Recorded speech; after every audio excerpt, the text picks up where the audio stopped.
Call to order the 882nd meeting of the Board of Directors of MSAD27. Oh, the front door is not. It's We're not only- done. Oh, done. Are they packing? It's a board member. Who? Toby. We'll have to make sure the doors are unlocked. We can.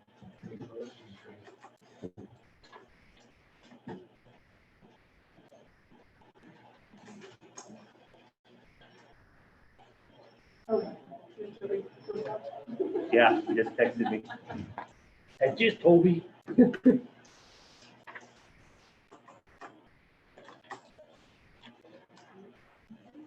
Thomas, we just locked. Is there a cover sheet for the, Just invite only. oh, got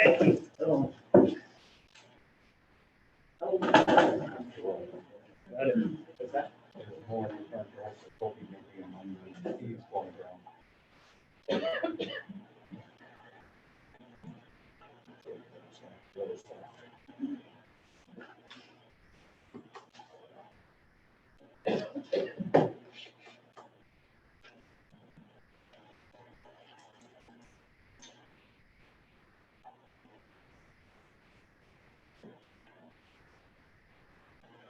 It was me, be over by now.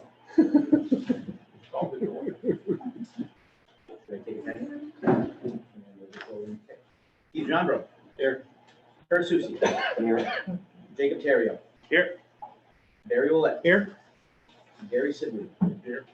Sarah Ashley. Here. And I know Toby is here, he's just not here.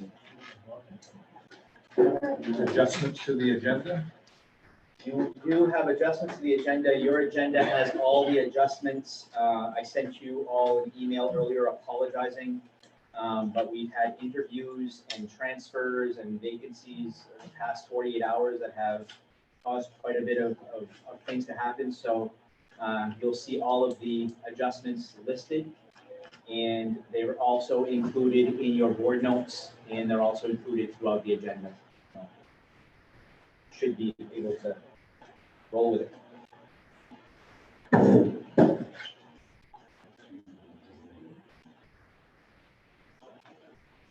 No public participation.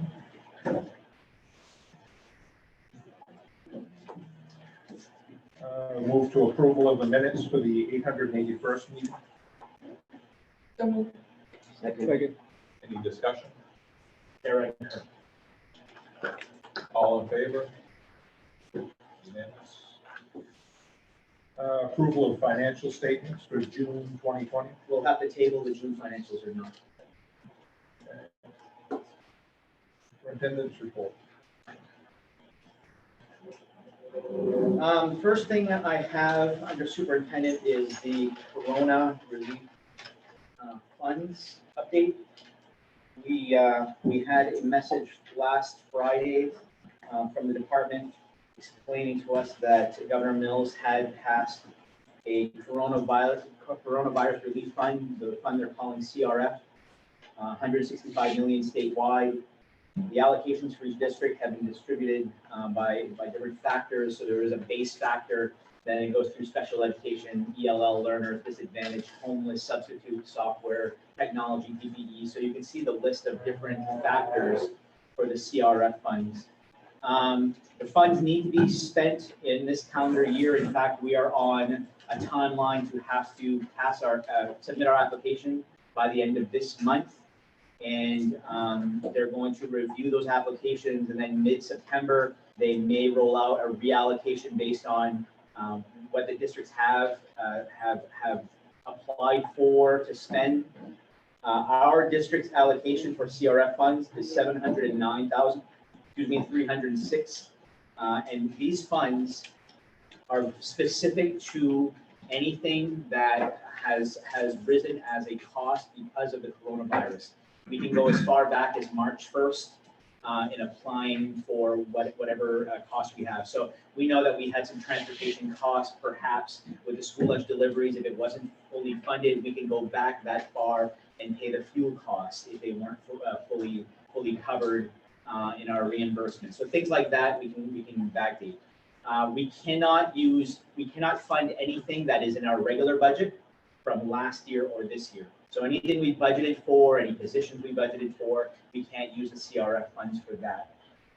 That's above and beyond what we got. I announced to you last meeting or 2 meetings ago for our CARES fund, which now they're calling the ESSR fund, which we have $193,607. The department wants us to work on CRF funds first, spend those because those dry out on December 31st. And then the CARES funds, the ESSR funds, we actually have for another calendar year. So these funds are definitely going to be helpful. With these funds, CRF funds, our district has to agree to the 6 recommendations by the State Department for opening up schools safely. So when we go through the application, we have to check the 6 boxes, and those 6 things will be in the plan that I present to you in a few minutes. Any questions on CRF funds? We've already started a spreadsheet of things that we've already spent on PPE and safety things, water fountain dispensers, all kinds of things like that. And then we're going to work on some other things. As we start to collect those, we'll try to share with you every meeting, what our CRF targets are so that you guys have an idea of what we're using those funds for. Later, you'll also hear me recommend an additional nurse that was brought up at our last meeting. We intend to use CRF funds for that additional nurse and some other positions as well that we think are going to be essential.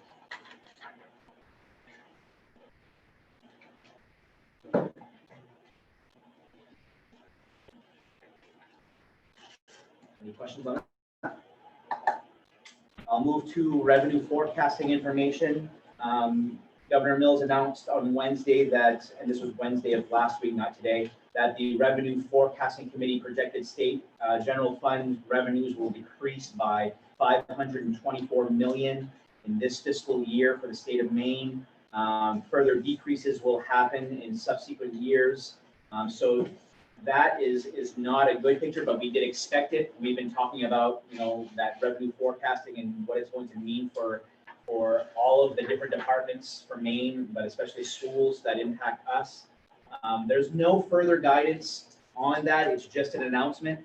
And the governors seem to be united for the most part on pressing the federal government to continue to provide more relief so that these revenue shortfalls aren't going to impact local school districts, local businesses, local industries, and so on and so forth. So we'll try to keep you updated as we know. But right now, $524 million is the target this year, although there was a carry forward in the governor's budget of $106 million. So the net difference is going to be about $418 million shortfall is what they're projecting in this year. Any questions on that? Valley Unified updates. I asked Scott Brown for an update. I actually got in contact with Scott Brown yesterday. He called me at the end of the business day. I was able to question him on a conversation he said he was going to have with the commissioner. He did talk with the commissioner 2 weeks ago, said he was meeting with her again today. In their conversations, they discussed our project briefly, and he wanted to press upon her the importance of her getting up here to speak with us. She did apologize, as Scott said, that she does want to get up here and has every intention to get here, just hasn't come around to finalizing her schedule. So Scott said he would speak to her again today, and hopefully we would find out soon if she would free up some time. I know things are very busy for the commissioner right now as schools gear up to start up, but I think she does want to come up here and speak to us. I also questioned Scott on the State Board of Education. There is an agenda that was posted yesterday or the day before, and under the School Construction Committee agenda, there is the Integrated Consolidated 9 through 16 project as an agenda item. I asked him if they're going to be speaking about our project. He said no, they're going to be speaking about the Holton project, specific to Southern Malustic dropping out, or one of the towns dropping out of that. I can't remember which community it was, but it was not discussions about Valley Unified. He says Valley Unified has purposely not been on the agenda because they want to wait and have information to share with the state board specific to our talks about RSUs and whether or not we're going to move in that direction. I did update Scott that we have a think tank meeting specific for those conversations that are set up. And I hope that he's conveying that to the commissioner, that they see that we're trying to get some momentum going about that. That's all that Scott shared with me, and that's all that I shared with him.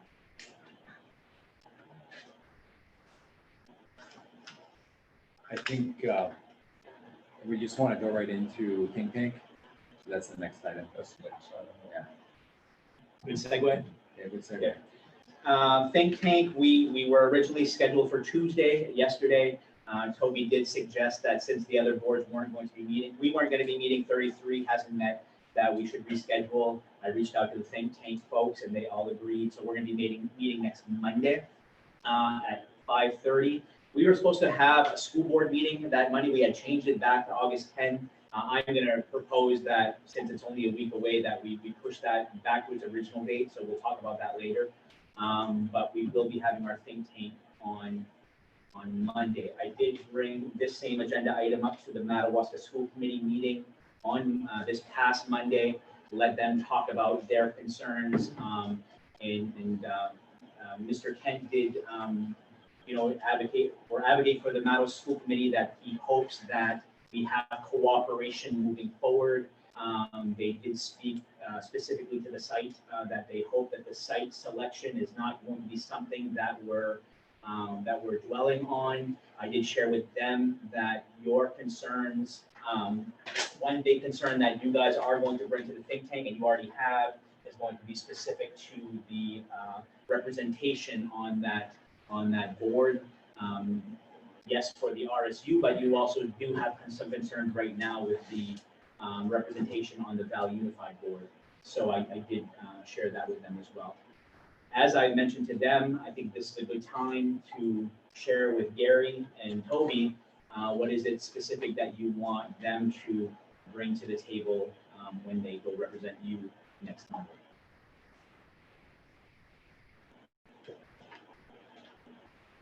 I'm at the point where I don't know if the think tank is fruitful. We made, I think, pretty clear indications of what we were looking for from our partners, and it didn't make it on an agenda for a few meetings. It was never discussed, and when they did discuss it, I watched Madawaska's meeting. I mean, it's clear they have no intention of making any concessions, that the only way we're moving forward is if we do everything they want. I don't see how this relationship is tenable at this point, where we're in a situation where our partners are saying, we're not going to do anything that you want. We're not going to discuss your concerns. We're going to ridicule you for having them. And we're going to mock your ability to represent your communities. Jake and Garrett. I believe that Toby's right on.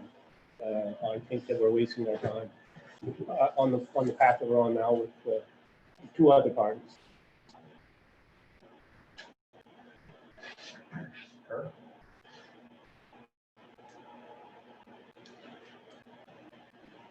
It just sounds like,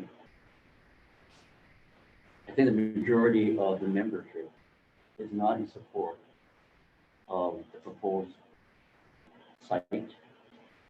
And at some point, rather than waste time with this whole notion of the think tank, I think that should be resolved. And I think that at some point, as a board, we make a decision as to where we go. Because I think we're just spinning our wheels, and unless we take a more affirmative position, more assertive position, we're wasting our time. I think it just needs to go down on record that either we're going to back this project up and whatever, and if we're not willing to do that, then let's call it a spade a spade. you know, in terms of the, you know, I mean, the Valley Unified meeting that you guys had 2 weeks ago, I think was a clear indication as to what's going to happen. And I looked at that vote, and it was a 6-3 vote, and the 6 people were from the other two sites, the other 2 schools, and the 3 other votes came from here. For me, that was like an eye-awakening scenario. And for me, it speaks to what is going to happen in the future unless something is done. And if they're not willing to do anything, then I think we just need to decide that it's not going to happen. Relationship's not going to happen. That's my take. Well, I think the message that we got at the straw poll is certainly concerning when we only have half of our straw poll people voting in favor and half voting against. We really don't have clear support from the community yet. I think if we can get increased representation on both boards, that would go a long ways towards moving this project forward. But until we gain a little traction based on our numbers, our population of who and what we represent in our communities, and what we're going to contribute fiscally to this Valley Unified School District and the new school, I don't see this as moving forward until we get increased representation on both boards, proportionate to what we represent. That would have to be something that happens in the RSU formation.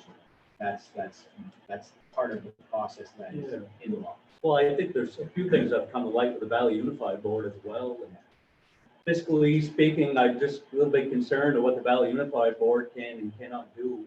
And they might have a little bit too much say on what they could do, and we would be left with no, you know what I'm getting at. To that point, I mean, we were talking about the bonding a couple meetings ago, and that's really frightening. So when we signed on to Valley Unified, all of our member towns would have had to sign off on bonds. It would have signed off on bonds the old-fashioned way, where MSAD27 would have done it, Prudential would have done it, 33 would have done it. But then the law was changed last June, and it's really ambiguous now how that could be done. So Valley Unified could determine how bonding is done itself by a 2/3 vote, which would mean if Valley Unified decided that the current membership of Valley Unified would decide whether or not they could bond by a 2/3 vote, that could mean Valley Unified could borrow as much, well, up to a certain point, and it would be a 6/3 vote, like Kerr said. And we would be sitting there paying 55% of the bill today and maybe more tomorrow, and we would get outvoted every time. I mean, I can't, it kind of goes to this uncertainty going forward, where just when we think we know what's going to happen, it changes. And that's something that Mr. Duval said as well. I mean, Madawaska's upset about going from 9 to 12 to 7 to 12. That's a concern of his. And he said at the Madawaska meeting, it feels like things are always moving. Like as soon as we think we know what's happening, it changes. And I think we can all relate to that. And the bonding issue, I think, is a big deal. I mean, and the fact that it's still in there, and it's frightening. I mean, Gary and I consulted with the attorney on that particular issue. And he said right now it's so ambiguous that anything could happen and it would pass muster. And it would be basically open for litigation if somebody tried to bond at that point with that current language. So I'm concerned. I think we're going down a road, and I don't get the sense that, and I understand, Ben, you're saying that the RSU is going to resolve this, but it doesn't resolve the underlying issues of Valley Unified. It does not. And our partners are unwilling to make changes in Valley Unified. I think we need to signal to them that we need to reevaluate our relationship with Valley Unified. I think that's where I am. What's the best way to do that? Well, I think they're doing it right now. I think we should have our attorney draft a letter to Valley Unified, so it's put up, because I don't get to decide what's on the agendas at Valley Unified anymore. So it's gonna be up to the chair to put that on there, but I think we send a letter from our board to Valley Unified asking that we address this. CC all of the pertinent entities, board, Department of Education, let them know this is happening. And go from there. What do you guys think? Jake, what do you have thoughts? I think the think tank isn't moving forward as much as we thought it would, and I agree with Toby's assessments. I think we got to the point where MSAD27 has to publicly state where we stand on these issues associated with Valley Unified. I feel like we keep making new committees that give us the same result, that we just aren't heard or heard, and it doesn't really matter. I think at the straw poll, I think the site failed, and I think we voted on how, I mean, nowhere is a tie vote of passing, and how we voted on how to tally the vote. And it says, and I remember we were nervous about it because we talked about it at a couple different meetings about if one district voted it down, that site or whatever was in question was done. It didn't mean the project was done, it means that site is done. In my mind, that site is done. And this is one of those things about the rules changing, like this is what we decided and now we're saying, well, that maybe we can decide that that's not the case, and it's done. And I think the idealist in me, the person who's the optimist, says, you know, if we went at this, maybe we try it again with another site. We take the matrix and we reapply it, or we do whatever. I don't think it matters, because I agree with Kerr's assessment of, we saw the vote for the chairman. Toby came up, the other two split their votes, it died. They picked someone from somewhere else, all of them are all for it, and we're against it. It just keeps happening over and over and over in different venues. And I feel like we're wasting time and energy and money, and I'm kind of done with it. So do we skip the think tank meeting and go right to drafting a letter to Valley Unified? I would suggest we just draft the letter as soon as possible. And I mean, we can, yeah, I don't care. What do you think? They've had how many weeks to get together on their own? They could have said, Ben, we need an emergency meeting or whatever, like we do, and let's talk about this, because what's the importance of it? And they haven't chosen to do so. And we have stressed the importance of what we want to do as a board associated with the think tank, Valley Unified, and I don't think it's been reciprocal to our needs. Well, and I worry too, because, you know, the idea from Scott Brown is that if we don't do an RSU, the project doesn't move forward. And it seems to me, if there was so much support from those other districts that we needed to just like hurry up. Remember, you wanted to review the engineers package. Oh, come on, Jake, stop being Jake. Hurry it up. And then why are you always disagreeing with us? I mean, we were getting that all the time. And now the state has come in and said, you need to form an RSU. And this is important if you want to move forward. And the result and the reaction has been, I suspect they think they're going to get what they want no matter what we do. And that's the feeling I get, is that we're at an impasse because they believe that it's going to continue going regardless of what we say. And to date, that's exactly how it's been. So I have no reason to believe it's going to change. And I have no reason, I see why they would feel that way. And just as a minor aside, I mean, at the last, for the record, I am no longer, I'm happy that I'm no longer the chair. I didn't even really, when they asked me if I wanted it, I was ambiguous. But I was appointed to that position in September of last year and removed from it in July of this year, a year-long position. I mean, how, I don't know how that happened. But it suggests to me once again that it doesn't really matter where we are. I mean, I was elected in September 2019. and started my term in October. And we were told that we need to elect a new chairperson in July. That's because the policy says the first meeting of the school year.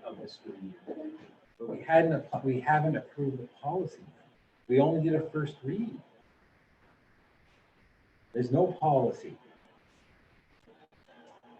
We did the first read at the same meeting. That's all we accomplished. We did the first read and we elected a new chair. I don't care that I'm not the chair, but I do care that we don't have rules. And when we do have them, we only follow them intermittently. This is like when we said there's an issue with having administrators on the VU board, but that only applies to the meetings after this one, in which they can vote.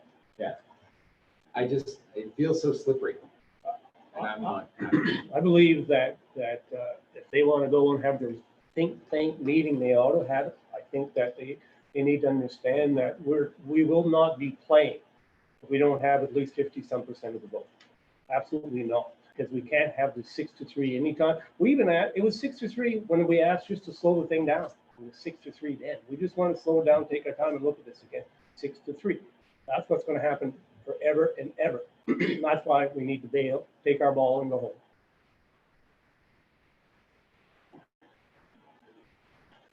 Do we So, need you want Toby and I to get together? I mean, it's pretty clear what everyone's feelings are, and I think we're all on the same page. You want Toby and I to get together with the attorney, draft a letter to Valley Unified stating our position and where we're at right now? Yes. do we need a motion for that or? Yeah. We have a subcommittee. Pardon? Oh, There's there's Larry and I are a subcommittee. subcommittee. Okay. All right. Okay, thank you. The doors were locked. Anyone came in late? Does anyone want to speak?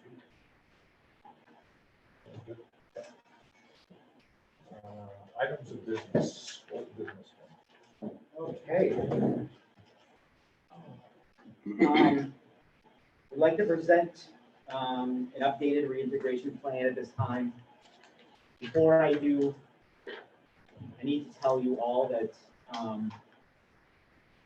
this has been the hardest work that I think any of us have had to do so far to date in our profession. I don't want to speak for Lucy or Giselle or Peter or anyone in this room, but I think if this is a snapshot of how things are going to be, we're going to need a lot of support this year from each other, and we're going to need to support our staff a lot this year. We're going to need to support our families a lot this year. We're really going to need to band together. This is not easy. And the plan that I will present to you tonight is not perfect. You will still have 1,000 questions, as will every parent, as will every student. And there's no plan in the world that can prepare us for everything. That being said, I'm extremely proud of the plan we put together. I think it's thoughtful, and I hope that you think so as well. I gave you a printed copy, which you have in front of you. I will also be displaying the plan on the large screen. And I start with a web page that has been designed for school reintegration. This web page will be accessible at www.vuesc.org, so Valley Unified Education Center. And it's a housing place for all of our resources for school reintegration. And it is highlighted by our reintegration guide, which is our plan that we're going to go over tonight. There is the return to classroom instruction framework from the state of Maine that our plan was based off of. There is the American Academy of Pediatrics, a reopening guide, which was also used as a tool to help create our plan, and the CDC school and childcare resources links as well. We put out a letter to the families and the staff 2 weeks ago, which had FAQ sections so that they could ask questions.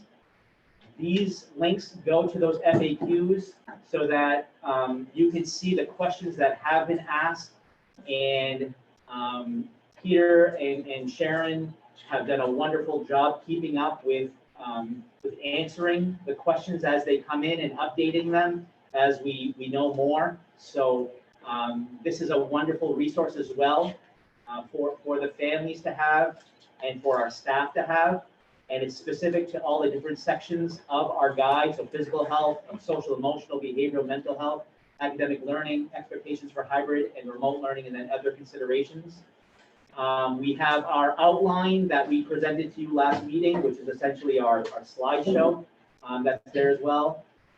We have our school enrollment forms that are going to be housed here. And what I mean by school enrollment forms is upon approval of this plan, we will send out a message to the families with this plan, with this website. And we're going to ask every family to essentially re-enroll their kids in school based on whether or not their kids are going to be remote learners when school starts, or if they're going to be here in school. So there are some notes that parents will have to read. It's talking about making sure they review the guide before they make a decision. We're asking them to make a commitment for about a quarter of the year, and that's not a hard fast. It has to be a quarter of the year, especially if a student starts in school and then things change and they want to go remotely. We're going to be very flexible with that. But what we don't want is a kid starting remotely and then next week, I want to go back to school, and the next week, I want to go back remote. We have to have some kind of commitments because to staff this and to figure it out is going to be really, really hard to figure out. We want to make sure that the children, there's a form filled out for every child, and that there's no duplicates. And we don't want kids to fill out the forms, we want parents to. So we're just collecting some basic information, email.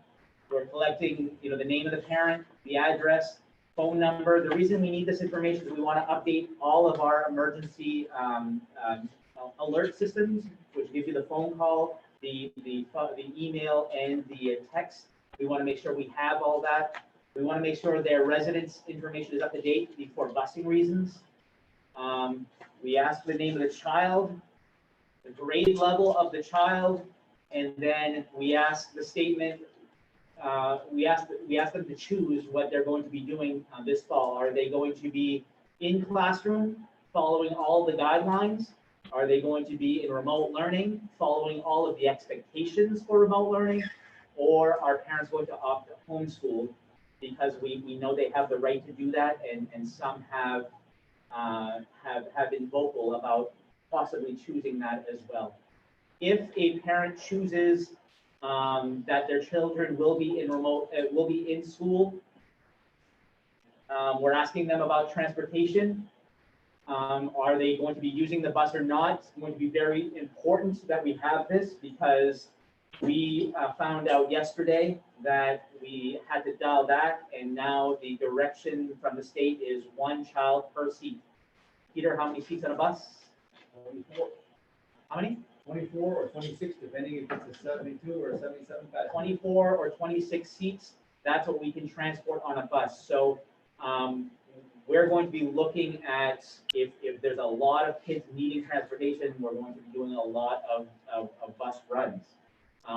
We're not telling parents, please bring in your children, but I think there's going to be a lot of parents opting to bring in their children based on the last survey that we put out that said so.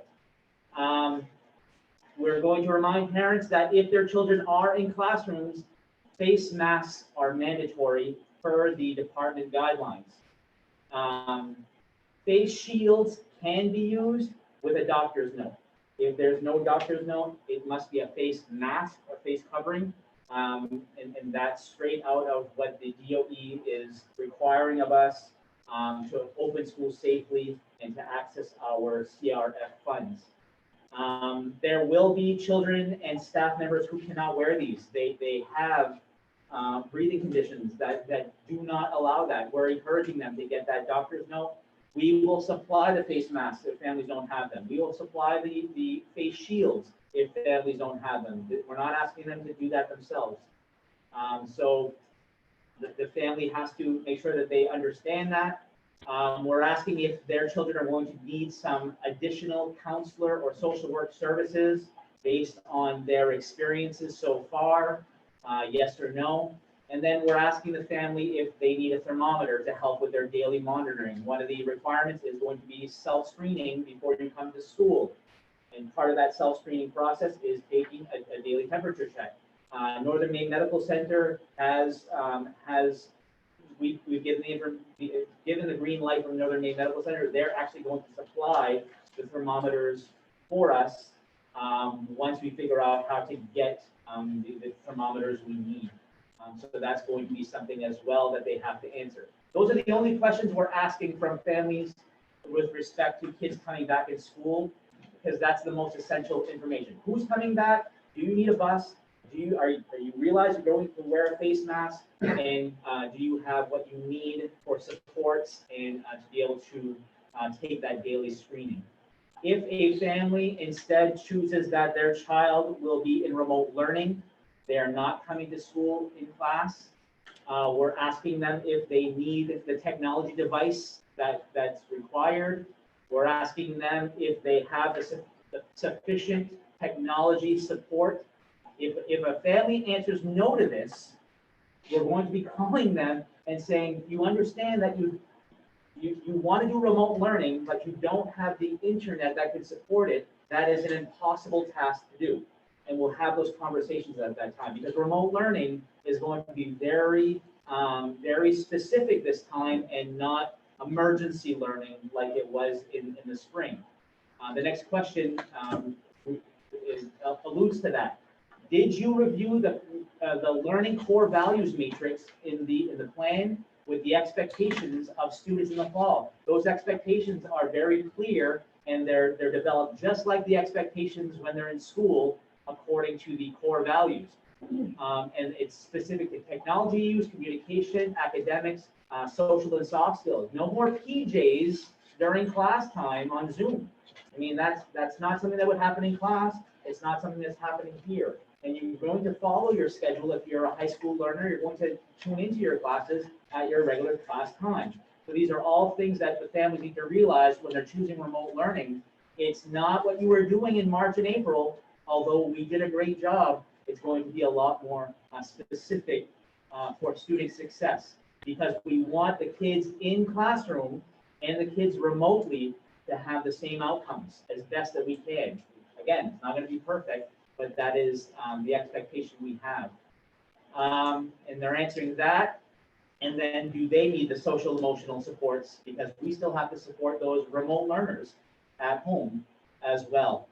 If they are not opting either one, the only other choice is to enroll your child in homeschooling. Taking the year off is not an option. I've heard that. We're going to just take the year off. That's called truancy. You can't take the year off. You have to go to school, or you have to provide homeschooling services. So if they do choose homeschooling, we are giving them the information on how to do homeschooling. So you can go to the department and enroll there as well. I hope that families are not going to choose homeschooling, especially if they weren't interested in homeschooling before. However, if they're interested in that, they think they can do that well, we're going to support them. The school is still a resource to homeschool families. But we feel that with remote learning and in-classroom learning, we're providing options that can support those students. And then the website also has up-to-date information and news from our blog sites as well. Any questions about the website before I get into the plan? All right. I'm going to try to go through this quite quickly, guys, but stop me if you're like, whoa, you know, I don't understand what this section is about. Ben, is there anything different from this plan that you're going to show us to the one that you emailed us? The only thing that's changed, Keith, is the transportation. So what I shared with you guys earlier, the transportation now says 1 student per seat, and the version I gave you guys was 2 pairs per seat. I can skip going over the entire thing if you guys have already previewed it. I know I shared it with you on Monday. If you have specific questions that you want to ask, we can just go right to the areas that you need to know more about. What say you? I've read through it, I'm good. Yeah. So mine. You too. Can't believe it's that long. I mean, really there, I mean, seriously, I mean, just to echo what you said, I mean, kudos to the people who put this thing together. I mean, it's extremely well outlined. We wanted, we were shared a copy of a document from another state, school downstate. It was a 10-page document. It was well done, but I felt I had so many questions after that. And not necessarily that more information is always better, but there's going to be so many people that are on both sides of the spectrum of this issue here, that we need to make them understand that no matter where you fall on that spectrum of scared to death to bring it to allow your children to come to school, or I can't wait, they better be going, yesterday, we have to answer the questions for all those folks. So we tried to humanize as many of the parts of this. Face mask, we know that's a huge issue. So we start off in our face mask section saying, we understand this is an issue. Nobody likes this. Nobody likes this. It's driving me crazy right now. But in order for us to have everyone following the same guidelines and feeling safe, we have to make sure that we're trying to provide that level of security while making people understand that, yes, your voice of choice is important, but we'll provide you those moments when we can. So face masks, there's going to be training for teachers about providing face mask breaks. There's no way a kid can wear this for 7.25 hours a day, or however long school is. There's no way. So we're going to have face mask breaks that are going to be developed throughout the day. We're going to encourage outside, being outside as much as we can during the school day, especially while the weather is nice. We've had some teachers advocate just today because Holden, had their news presentation that they have shorter days. Our days are not going to be shorter by the Bell schedule, but there's going to be a lot less academics going on because we have so many other things to talk about and do. Hand hygiene, social emotional learning, face mask breaks. We're going to have staggered lunch shifts all day long that we need to figure out. And I think a shortened day now, at this point, we might have to come recommend that to you guys later based on what's happening. But I think right now, we need to maximize on the education because we had less of it last spring. So the more we can get now, we truly feel is an advantage to our students. We need to try to return back to normal as quickly as possible and try to recapture some of this learning. The only thing that I want to discuss with you, and we can kind of wrap it up under the same thing, because I know the next item is the school calendar. In the school calendar, we are proposing that we add an additional workshop day for the teachers at the beginning of the week. So the original calendar that you've approved had the teachers starting on Tuesday of the week, so the high school teacher starting on Tuesday, and then the elementary teacher starting on Tuesday. We're proposing they start on Monday, so we removed the January 4 workshop and plugged it to the beginning of school because we have some social emotional discussions and training that we need to do with our teachers that they didn't have in June that are going to be so essential. Aside from the things that the principals need to work with them that we normally do in the regular start of the school year and the district-wide things, we really felt that day was essential to get those 3 days and really roll out a good plan.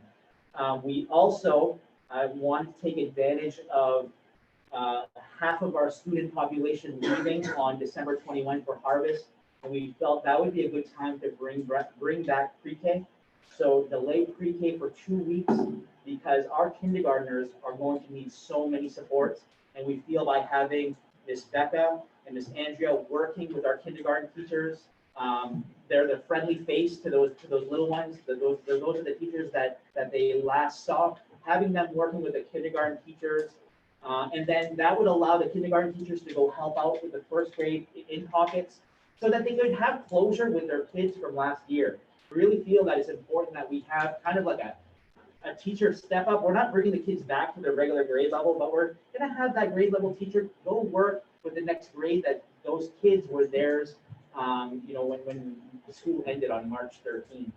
So that, in order for that to work, we really feel that the delay to the pre-K year needs to happen, and they would start on September 21. By then, we will have had so many adjustments, and we don't want an adjustment period with 4-year-olds. That's going to be a really real trying time. The 4-year-olds are the only ones that the masks are not required if they're for pre-K. It's a recommendation. So we're gonna use pre-K as a face mask training time where we get to teach them about the face masks and how to use them. And it's going to be a lot of work. I told the administrators, they're gonna tell their teachers, we're gonna be dealing with face masks and face shields. That's gonna be the new bullying. It's gonna be the new big thing for everyone. And we know that, and it's going to be really hard, but we feel that if we support each other and we work together, we can do this. Those are the only changes in the calendar.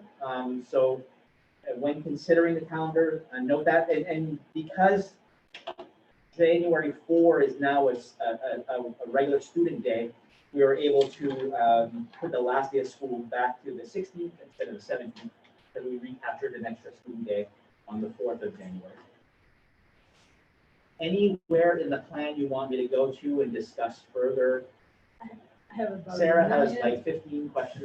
I have 2 pages. Okay. I think I want to start with this first, so Ben, is I think it's all about how you project yourselves when we're dealing with mask wearing, and your statement saying this drives me crazy. I think that's the wrong way to put it out there. So hearing, and it should be top down, right? So I understand it's annoying. Like, I'll be teaching a class having to wear this for 2 hours, so it won't be fun for me.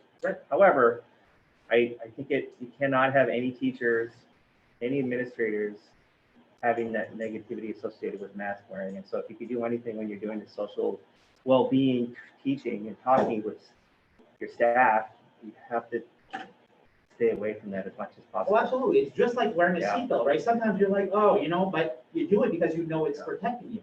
It's the same thing with this. I'm doing it because I know it protects you.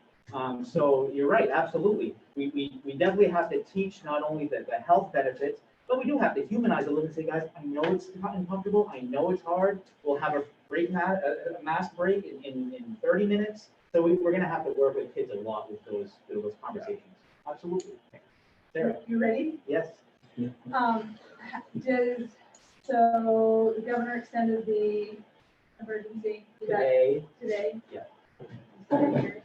Does that affect any of this? The only thing that it affects us is we cannot have gatherings of 50 or more. So when our principals are looking at lunchtime, and they're looking at any gathering times, there can never be 50 or more in one area. What does that mean for RISE? That means that RISE is going to have to close one of the sections off and have separate cohorts. But it all depends on numbers. Like, are all the kids coming back? So we have to have the numbers to be able to make that determination. So That that, survey do. We're gonna push it out tomorrow, the first thing, and the responses are gonna roll in and throughout the next few days and the weekend. I think we said in the survey, I think we put August 12 is what we were looking for, but we're gonna have to start calling and saying, hey, you didn't answer. Can you answer? So that we have the information.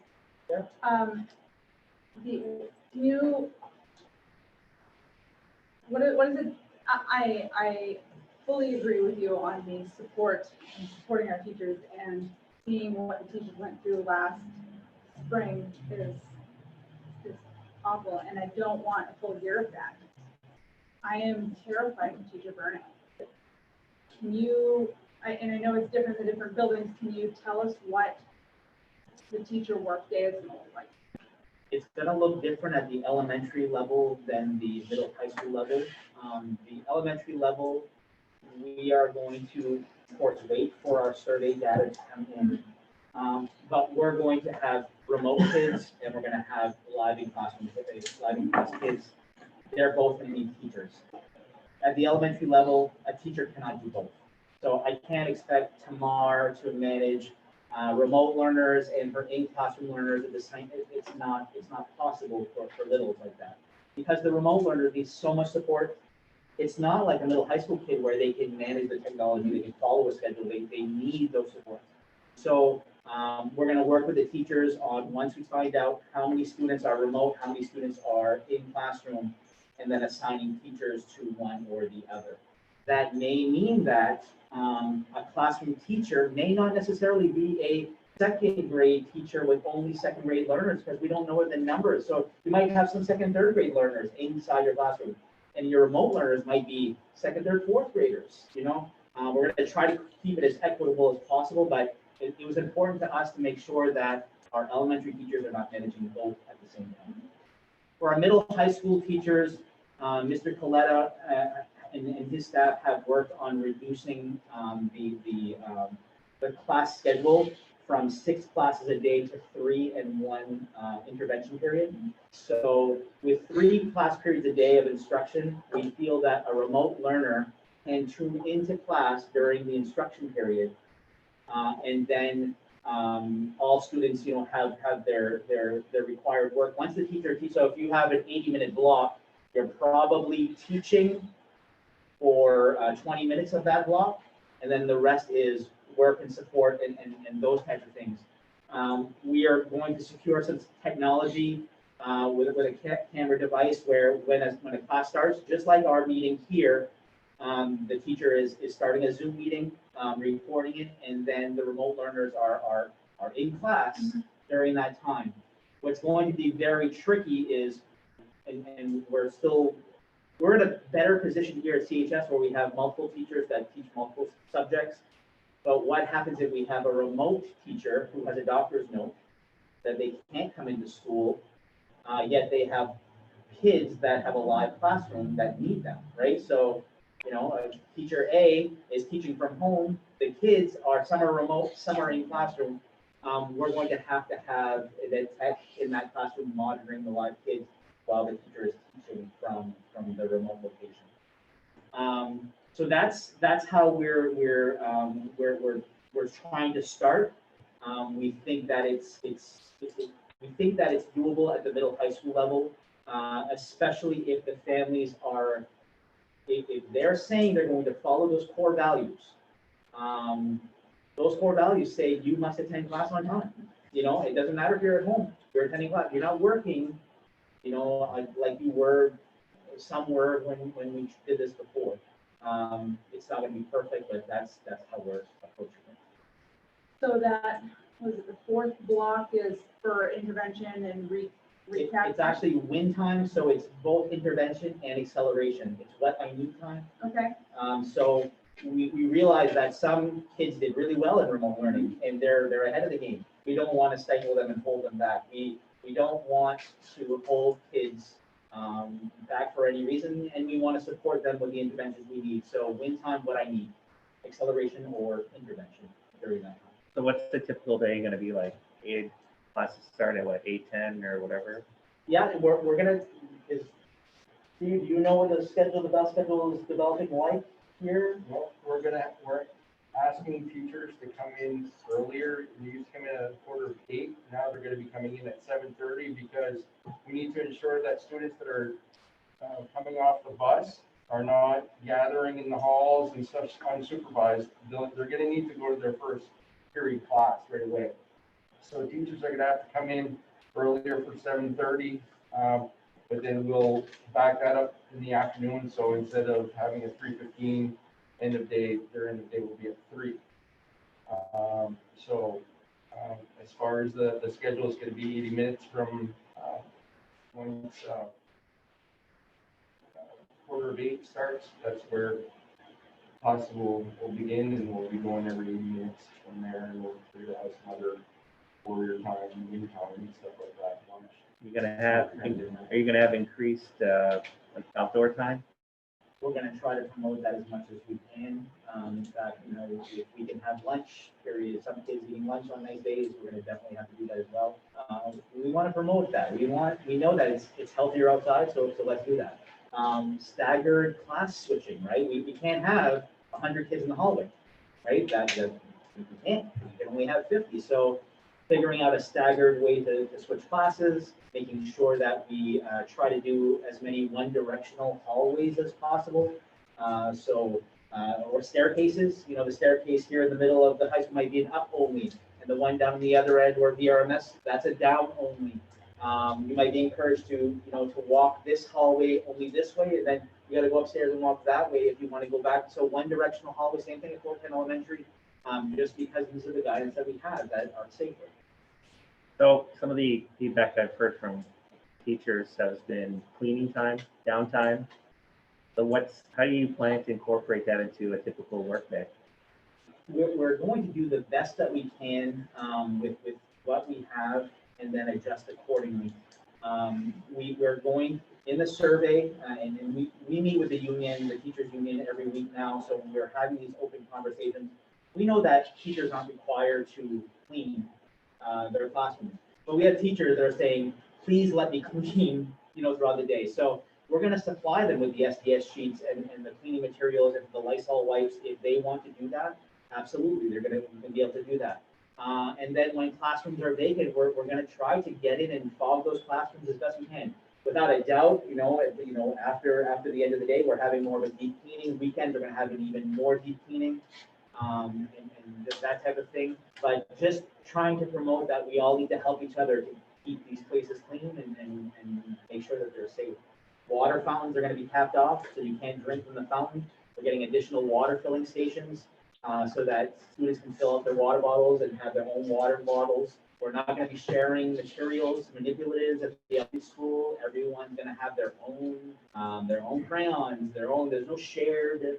We just can't do that anymore. So it's all very specific to keeping things to the student. Trying to keep cohorts together. When I say cohorts is a classroom of kids or a bus of kids, trying not to mingle those as best we can. A little bit easier at the elementary school, a little bit harder at the high school where they switch periods, but we're trying to eliminate that with our block scheduling. So there's less transition periods, more time the kids are staying together. And the idea there is that if a kid gets sick, we know that cohort is going to be the ones that we need to, do some contact tracing and figuring out what's happening if more than that student are sick. But we hope that it's not an exposure to entire wing, an entire school, an entire district, because we're eliminating that cohort size.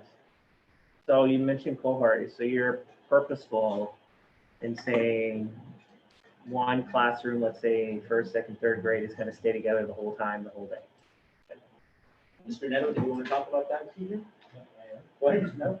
Yeah, so you look at the cohorts in terms of the size of Fort Penn Elementary School, in order to provide the lunches and the recesses and everything else that goes along with kids staying in school all day, the cohorts are going to be a little bit bigger than one specific class. So if you take a look at our kindergarten, we have 4 kindergarten classes, so that cohort will be 2 classrooms. So those 2 classrooms would have recess at the same time and be in the same day. And they would be the only ones outside at recess at that time? They would be the only ones in that zone outside. The zone, that time. yes. So we may be breaking up the playground into different zones. So students are going to be crossing zones. So how is the staff interaction going to be during these times? Like, is everyone going all out, all hands on deck out there with the students? I mean, I'm just curious, rain days, how are you guys going to deal with things like that? We still have to honor teacher time. If teacher needs to go to the bathroom, the teacher needs to go, so we're going to have to get really creative with all hands on deck. The administrators, they are always all hands on deck, but even more so, and utilizing our ed techs possibly a little bit differently.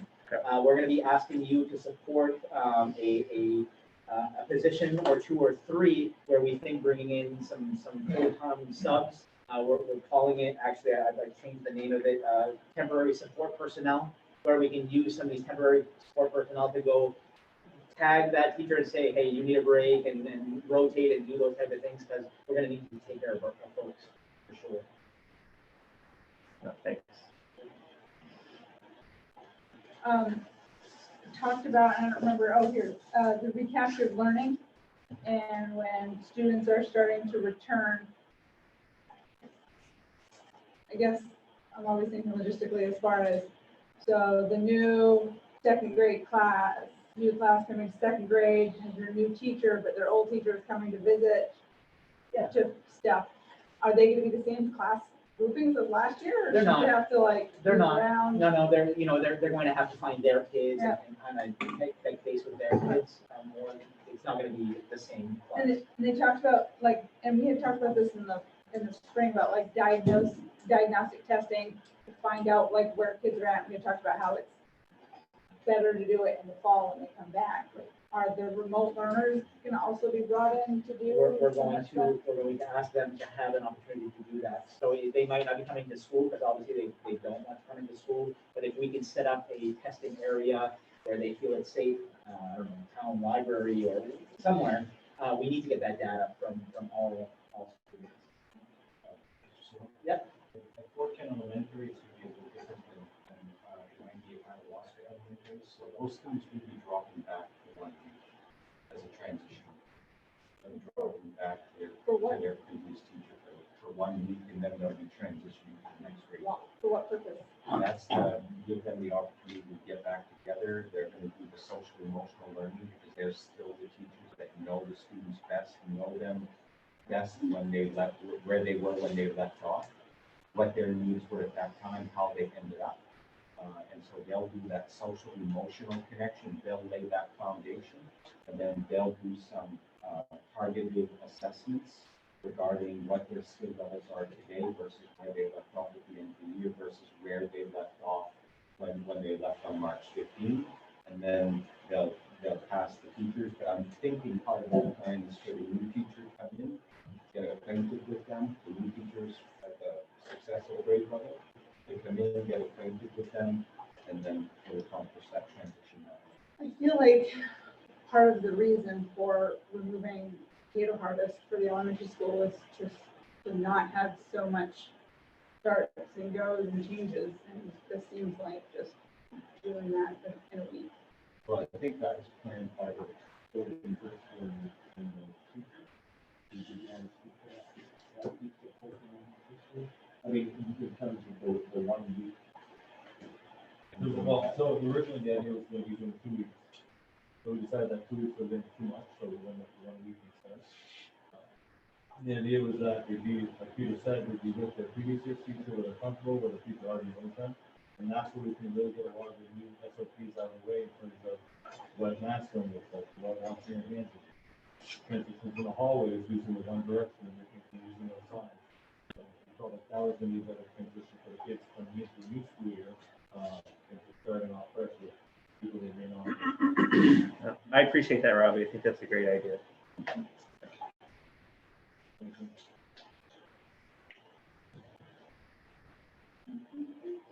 I guess I have a couple questions. One of them is, unlike Sarah, my concern is teacher burnout because of so much stuff that's going to happen here in the near future. And I'm also, I agree with you, we have parents that want the kids out of their house into school, and you have other parents that you're going to stay in my house. I understand that part. I think that sometimes this week you're going to give the parents a choice. Is that correct? Correct. We're going to give them a choice on stuff that's really, we don't know how it's going to work. And so how much time, I think they need, the parents of these children need to be able to assess what's going to happen in a week or 2 or 3 weeks and say, hey, I don't like this, or yes, I like this. But for how long, once they make a decision, yes, I'm in, or no, I'm not. Is there a time there, a reasonable time where they can change their mind? We had asked for a quarter, which would be November 6th. And that was specific to students who choose remote learning first and then change their mind and say, no, all my friends went back, I want to go back. This is going to be a number game that's going to be impossible to figure out. Which teachers are teaching remote kids, and we don't even know, because we don't have the data yet, we don't even know how to figure that out yet. So to have that target keep moving beyond the start of the school year is going to be very difficult. That being said, there's always specific cases that happen where, you know, we're not gonna tell people no, and then that's the end of the story. We'll work with families based on their individual needs. But we're trying to let them be mindful in the survey, letting them to know that as you went into this, try to understand this is gonna be a commitment for a while. Is all we're asking. It is, my other question is, as a staff member, liability is if basically you have a case in your class. What is the district's liability to the teacher? I don't think that the district, and Giselle or Lucy or somebody else can correct me if I'm wrong, but the district's never liable for a teacher getting pneumonia or a teacher getting the seasonal flu or the teacher getting anything, any viral thing that normally occurs. They can get that anytime. So COVID is not unlike that, where it's something that you are subject to, no matter where you are. So I don't think, and Giselle, I don't know, did you get any sense that districts would be liable for? I guess my next question is if you get a quarantine for 14 days, it means you got to work for 14 days. Right. My question. So staff members have the availability to take advantage of the Coronavirus Act, where they can get 10 days of paid leave, which is 2 weeks of school, 10 days of paid leave for coronavirus-related absences, and that can also include childcare needs that they have. So they don't have to be infected. They could be childcare needs. They can take advantage of that. Beyond that, you're right. It would be their sick leave that would allow them to be out. We try to encourage that conversation with the staff members. You have the coronavirus days if you need them. That doesn't come out of your sick leave.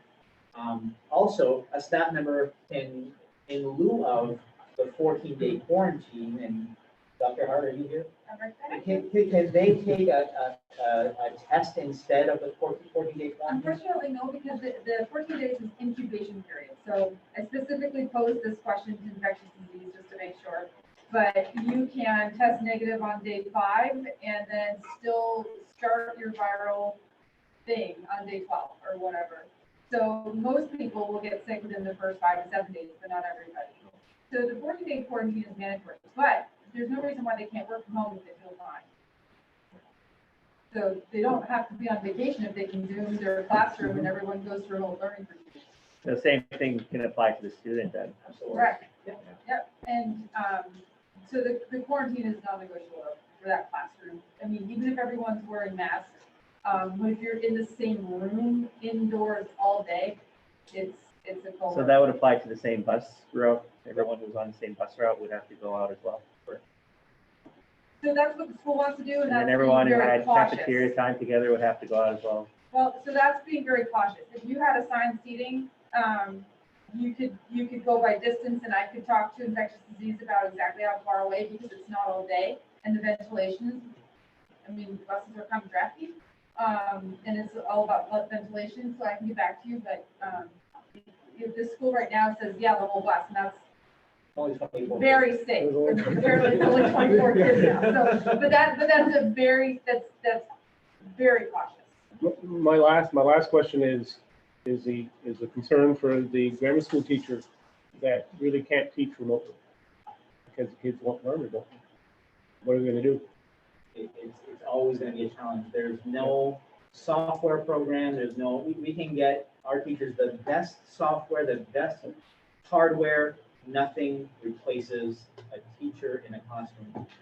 But we have to respect the wishes of the parent and hope that they're able to support that education. Some parents did very well with remote learning and supporting their kids and working with the teacher hand in hand. We hear all kinds of success stories, and we hope that those parents that do opt to teach remotely, they're going to take that initiative to do it. Mom and dad that work all day and their 6-year-old, that's not going to work. So we need to have those conversations with them. So really, you're going to have a lot of information for us in 2 weeks. hope so. I hope so. Are we still gonna be working with UMFK? In like Pleasant Street, Yeah. Valley Unified. We are, but our students are no longer going to go on campus. UMFK has a closed campus, for their students. And we essentially have a closed campus as well.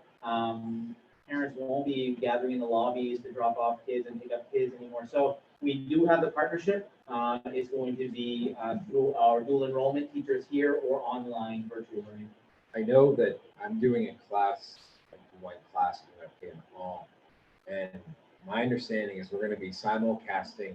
So I'll be doing a live class in front of people, and then it's gonna be Zoomed or whatever to anybody who doesn't wanna come into class. Okay.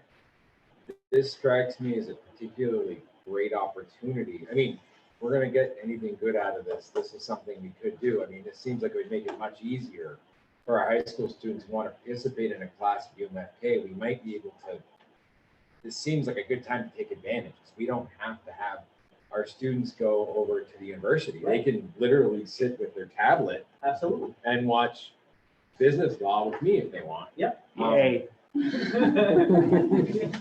some of Thursdays, 9 o'clock. Some of them will be doing that. The ones that are taking classes not in dual enrollment, but taking from the university, that's how they're going to get participating.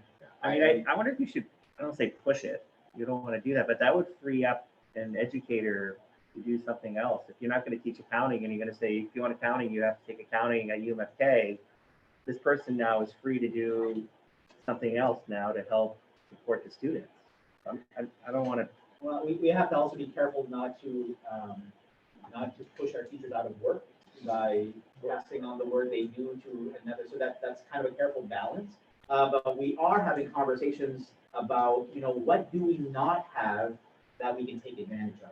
Or, you know what I mean? I'm with Jake though. I think if we make a promise, and Doug, you're sitting here. I mean, if we make a promise to a teacher that we're not throwing you out of a job, we're freeing you up to help with other stuff. So you can maybe support another teacher who needs space or that, because I think things are going to be crazier than we even anticipate. And I don't think I'm wrong there. If we have a teacher that can do accounting here, that's great. But maybe this is the year we have the students take it through MFK so that accounting teacher is free to provide support to the math teachers who are going to be doing in-class instruction and remote instruction. I mean, maybe that's our release valve for, I don't know, is that, Doug, you're here, what do you think? I think having the idea that teachers suddenly become available to work elsewhere and help, like in the week. Yeah. That's good. Yeah, because I don't want to get rid of teachers, but I think if we can use, if we've got extra capacity outside of our campus, why not tap right into it? It's a great I mean, COVID sucks, but if there's an opportunity, we can take it without, and nobody's going to bark at us for having too many teachers this year. I mean, this is the last time we're probably going to have an opportunity to expand this kind of learning for our kids in a way that we're not going to get a riot. And it's for the first time absolutely 100% available on this. I feel strongly about that. I think this is a great. I think there's a lot of awful here, but this is an opportunity. We'll talk to Scott in and we'll start brainstorming on that. I have 3 more questions. Robbie, we heard from Steve about the daily schedule and stuff a little bit. How does, and I think having extra hands, extra staff is amazing because yes, they need to use the restroom and plan and make copies. Are teachers going to be, I know a lot of them eat lunch with their students anyway. Is there still going to be like the same kind of duty schedules, or they have to be in their class when the first student gets there and they have to be in their classroom when the last student gets there because otherwise you can't be together? Yeah, so those are all things we're continuing to look at right now. But if you look at the lunch schedule, it won't be anything close to the same as what we had in the past. So in the past, we've had an A-wing lunch, a B-wing lunch, and a C-wing lunch. So right now, we're looking at our lunches being divided by cohort. You might have that kindergarten cohort have their lunch, then they might go to recess. Well, the old A-wing recess, that duty schedule was split up between 7 or 8 teachers, a few at tech. So we're going to be really creative in terms of how we use all of our staff in the building in order to be able to man those lunches and those duties in order to not have our teachers burn out. Right, and then like, so their contract, you're talking about like shifting the contract, that's when they have to be in their classroom, and then other than that, unless they're on duty, and they're not on duty every day. Right. So it's similar to last year, just different. But yeah, and where we have to really shift our manpower to be able to provide that 20-minute lunch. So one teacher might have a duty, but let's, for example, we'll take our kindergarten classes. We have two that are side by side. So using proper social distancing, students can have their lunch with one teacher providing the supervision while the other teacher has their lunch, their 20-minute break. And then they might switch out going into the recess. Okay. And that's just one option looking at it in terms of how we provide supervision for the kids in recesses, because they're going to need that time. And then the break time for the teachers. One of the other ones is, I know we talked in the spring about, I think we have just as many unknowns as we have in the spring, they're just different unknowns. One of the things in the spring that we had issues with is, especially the littles who, I mean, don't learn on electronics all day. They just, if there is a parent that wants their kindergarten at home doing distance learning, I mean, are they going to be able to send packets and paperwork home, or is it going to all be iPad based again? We're going to be sending work home with manipulatives and with some supplies. Right. Because there's far less. Regardless. Right. But remember, in the spring, there was not a lot of answers in terms of how long does this disease stay on, this virus stay on things. So really, in terms of being safe for our students, sending those weekly packets, I don't think was a good idea at the time. Now we might know a little bit more about how long does that stay on a piece of paper. Can they get a weekly packet and keep it on the doorstep for 2 days and then they're fine? I think we have more answers to be able to do that now than we did 5 months ago. My last one, Gary, and I'll let you talk about it. In this reintegration guide, there's the different choices or the different models versus what's going on in the region. Okay, it's a two-part question, sorry. Did we give any thought to making the region to include Caribou and Presque Isle, as we have parents that work there every day? Or all over Worcester County, or? Well, so, and I'm gonna defer to Dr. Hart in a second here, but one of the things that I think I'm a little bit proud about is our thought process in this, especially given the fact that the entire state of Maine has been given a green designation to open schools, and we know that what's happening in Cumberland is very different than what's happening. Cumberland's very safe still compared to, Miami-Dade County, but it's not Aroostook County safe. So I'm really proud of the fact that we are showing some extra caution here with this, because for our region, based on what's happened so far, we all know our region. The minute we have 10 cases, people are gonna, just really change their mindset around this. And here's where I'll defer to Dr. Hart. Aroostook County is really big, so. Yeah, there's no way I want to go by whatever's happening in Holton. It makes sense. So yes, there can be travel from Caribou and Presque Isle, especially. Holton a little less so, but the amount of travel, if you take these very strict, this is very strict. So if you take the state guidelines, probably, if you think about Cumberland County, there is way more than 20 active cases, and they're full green. And so this is much more strict and much easier to manage in terms of monitoring than trying to figure out what's going on in, Holton and especially Holton, but also somewhat in Presque Isle. There's been like little upticks here and there recently. There's nothing here. So we're enough removed, and people are not maybe doing social distancing and masking like I would like them to, but it's still so far been enough. And the amount of testing that Maine can do, and especially the amount of testing we can do here compared to our population, is great. So we'll be able to contact trace and nip whatever happens pretty quick. And I think that's why you're seeing the southern Maine schools, for the most part, move right into a hybrid model where they're bringing their kids in for maybe 2 days a week, and and then remote learning 3 days a week and different cohorts on different days.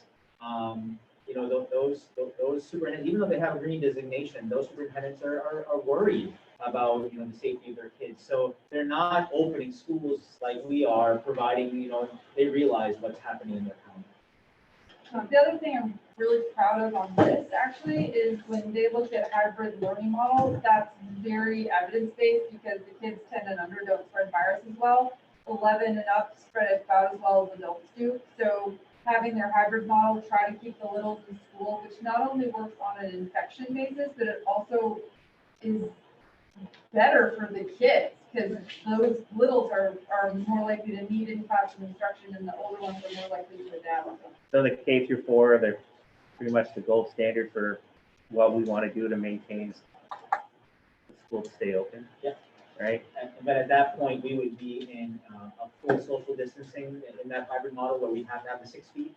We couldn't have, you know, we don't have enough space at Fort Penn Elementary, so we essentially have to use this building for K to 4 as well. You know, we have to.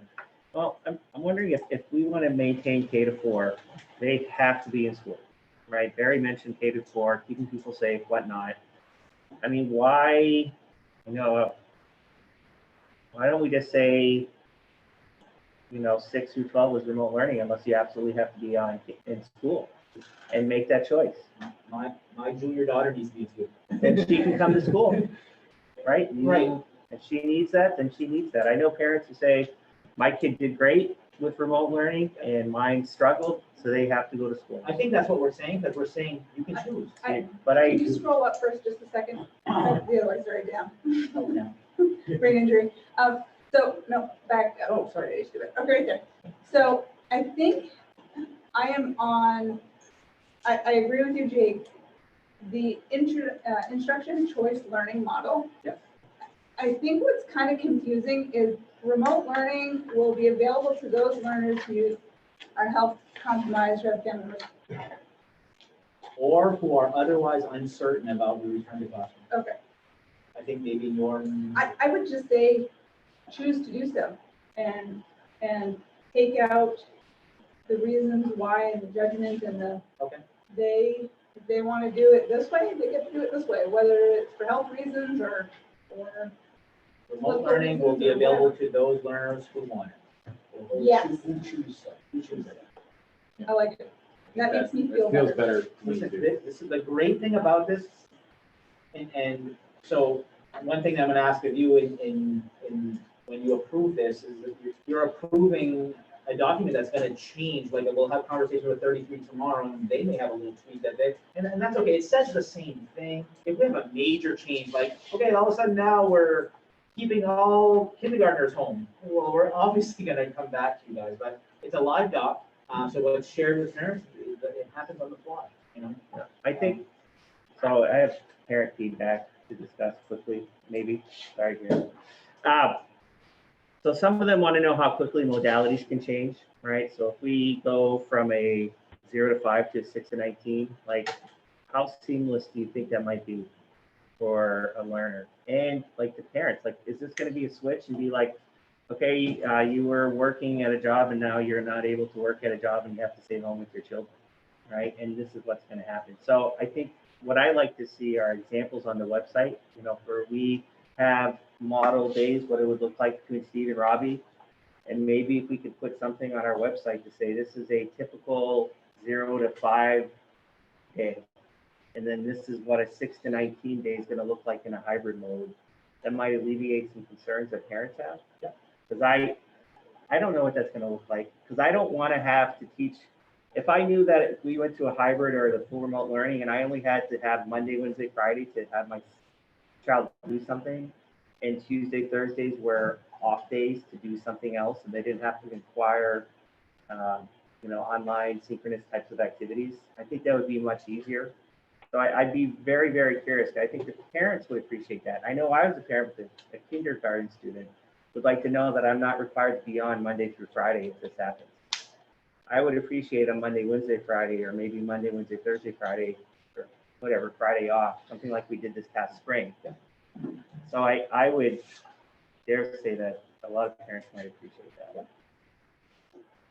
I have two. first. I see Doug's here. The teachers union, I'm assuming, has been brought on board on this. How are the teachers feeling about this plan, Doug? With the plan, Yep. I think there's, the ones that write it, are supposed to want to break and said, the ones that think it's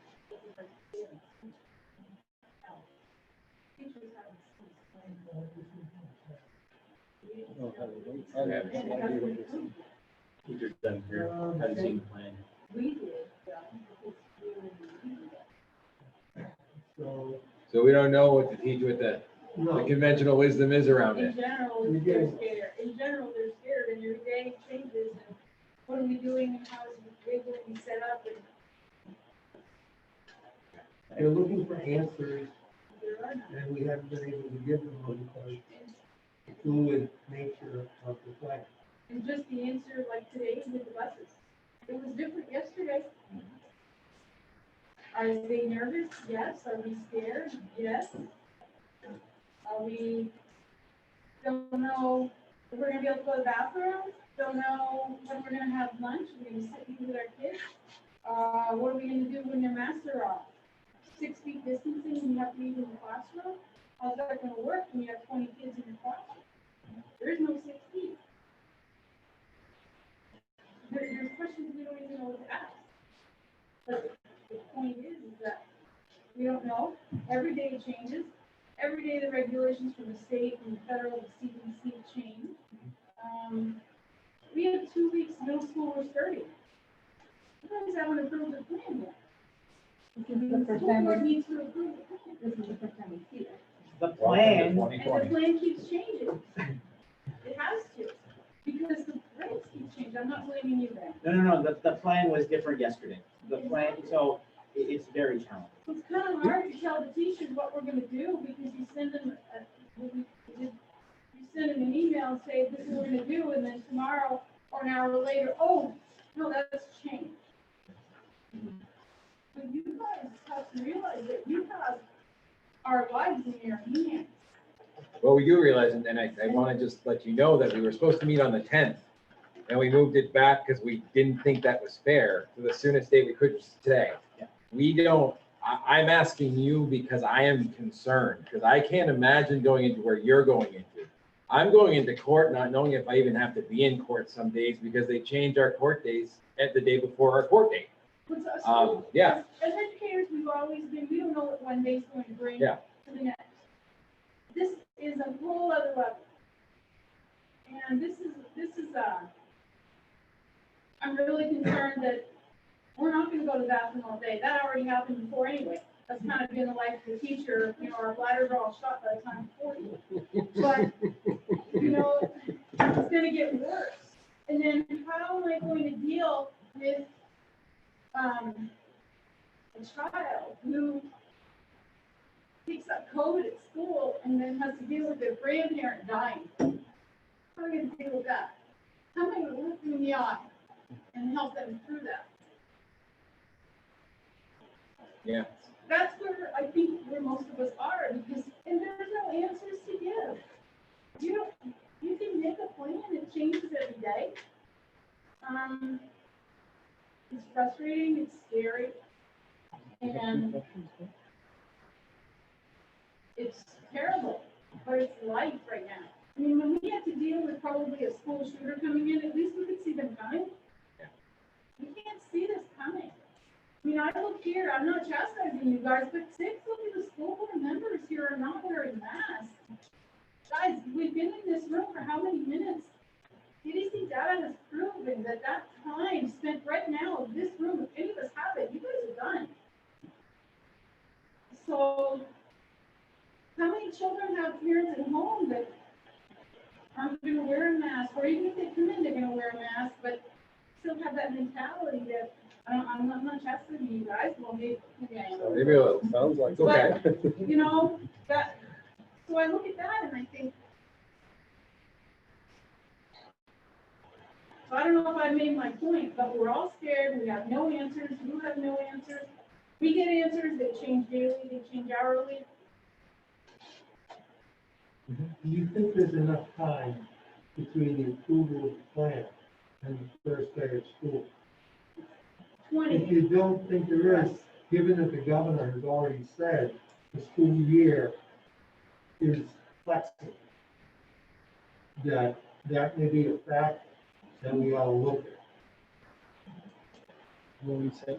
I mean, personally, Doug, I'd be inclined to, approve this plan, because it's a plan, and it's gonna have to change, I recognize that. But I do think, this is me, I'm not speaking for the board, this is Toby. Okay. I think once the plan comes out, I think input from teachers, I'm assuming Ben's gonna be hearing it, and your building administrators are gonna be hearing it. And if Ben calls us and says the teachers had this concern, we gotta iron out these issues, we gotta iron out these issues. I don't see the board saying, well, too bad, teachers get to work. I don't see that happening.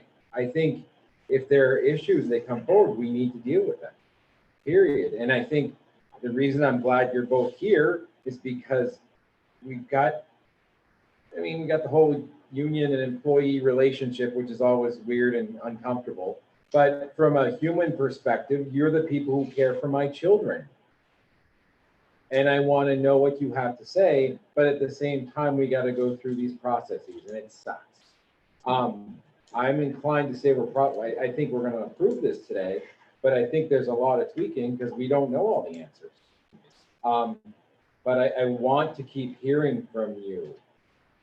It's important to me, not only as a board member, but as a parent and as a person in this community to hear from you. And I want to know the teachers are feeling hurt too, because if we have mass burnout come October, then we're done for. That's my feeling. I think we're going in, I've been studying all summer to learn remote learning, online learn how to do it. Because we just did emergency learning, we didn't do really March. And I'm still, day one is gonna be day one, day two will look better, everything will look better, but we're scared. I'm feeling, and I trust Ben, but I feel like, and I don't know if the other teachers feel that way, I feel like I'm being sent to slaughter. And what helps me is that the cases are very well in control up here. And, I think people are pretty good, we already live socially distanced around here anyway, so kind of normal. But, to change. I was at Walmart the other day, and I get home, and then one day, oh my gosh, there's an outbreak in Walmart. And we go again. We live with that every day, and as educators, it's I don't know, it's awful. And there's no answers. I think that we realistically have to meet every week when school starts and to inform people. People need to be informed. That was one of the biggest concerns of the parents that I've been talking to. And they said, well, we have no information. Well, the information's changing daily, hourly. So I think that we don't need to have long meetings, but we need to get together somehow so where everybody's informed and as a board, we have a feeling on what the teachers feel and what the parents feel, so we can make the right decision. But I think, like Toby said, we're going to approve this thing to get going. But we need to know how many are coming, how many are not, and we need to know who wants to teach this way and who doesn't, because they're not all going to want. And I would add that we need to know, is there anything that can be changed to this plan that makes you feel less like you're going to slaughter? Because I feel like all of us. All remote learning is the only thing that's gonna make me feel safe. Safe is. The MEA had a webinar the other day that had a couple pediatricians on there, and they said, masks are the thing. And I keep telling myself in the back of my mind, I have a mask, the students have a mask, I should be okay. But that's today's data. Are the teachers allowed to opt for it if that is their preference, or at this point, no? We're asking the teachers with a medical condition to do that, just because we have to start somewhere. My sense is we're gonna be asking some teachers who want to be in school to teach remotely, even though they're in school. I think we're gonna be looking more at those situations than teachers not wanting to come back. Because teachers want to be back, they do. Do you have a sense if that is more true for one school versus the other? Do you think all of them? Don't know. I agree with Barry's idea of meeting weekly. I think we could probably move through this plan much quicker, because I feel like I'm trying to give something that's better than what, or I'm answering parents' questions and teachers' questions against what you presented. And if there's some flexibility, it has to be correct. But if there's something out there and they can look at it and come back to us with their concerns, and we can answer it in a better fashion. I'm also happy to not come weekly, but to,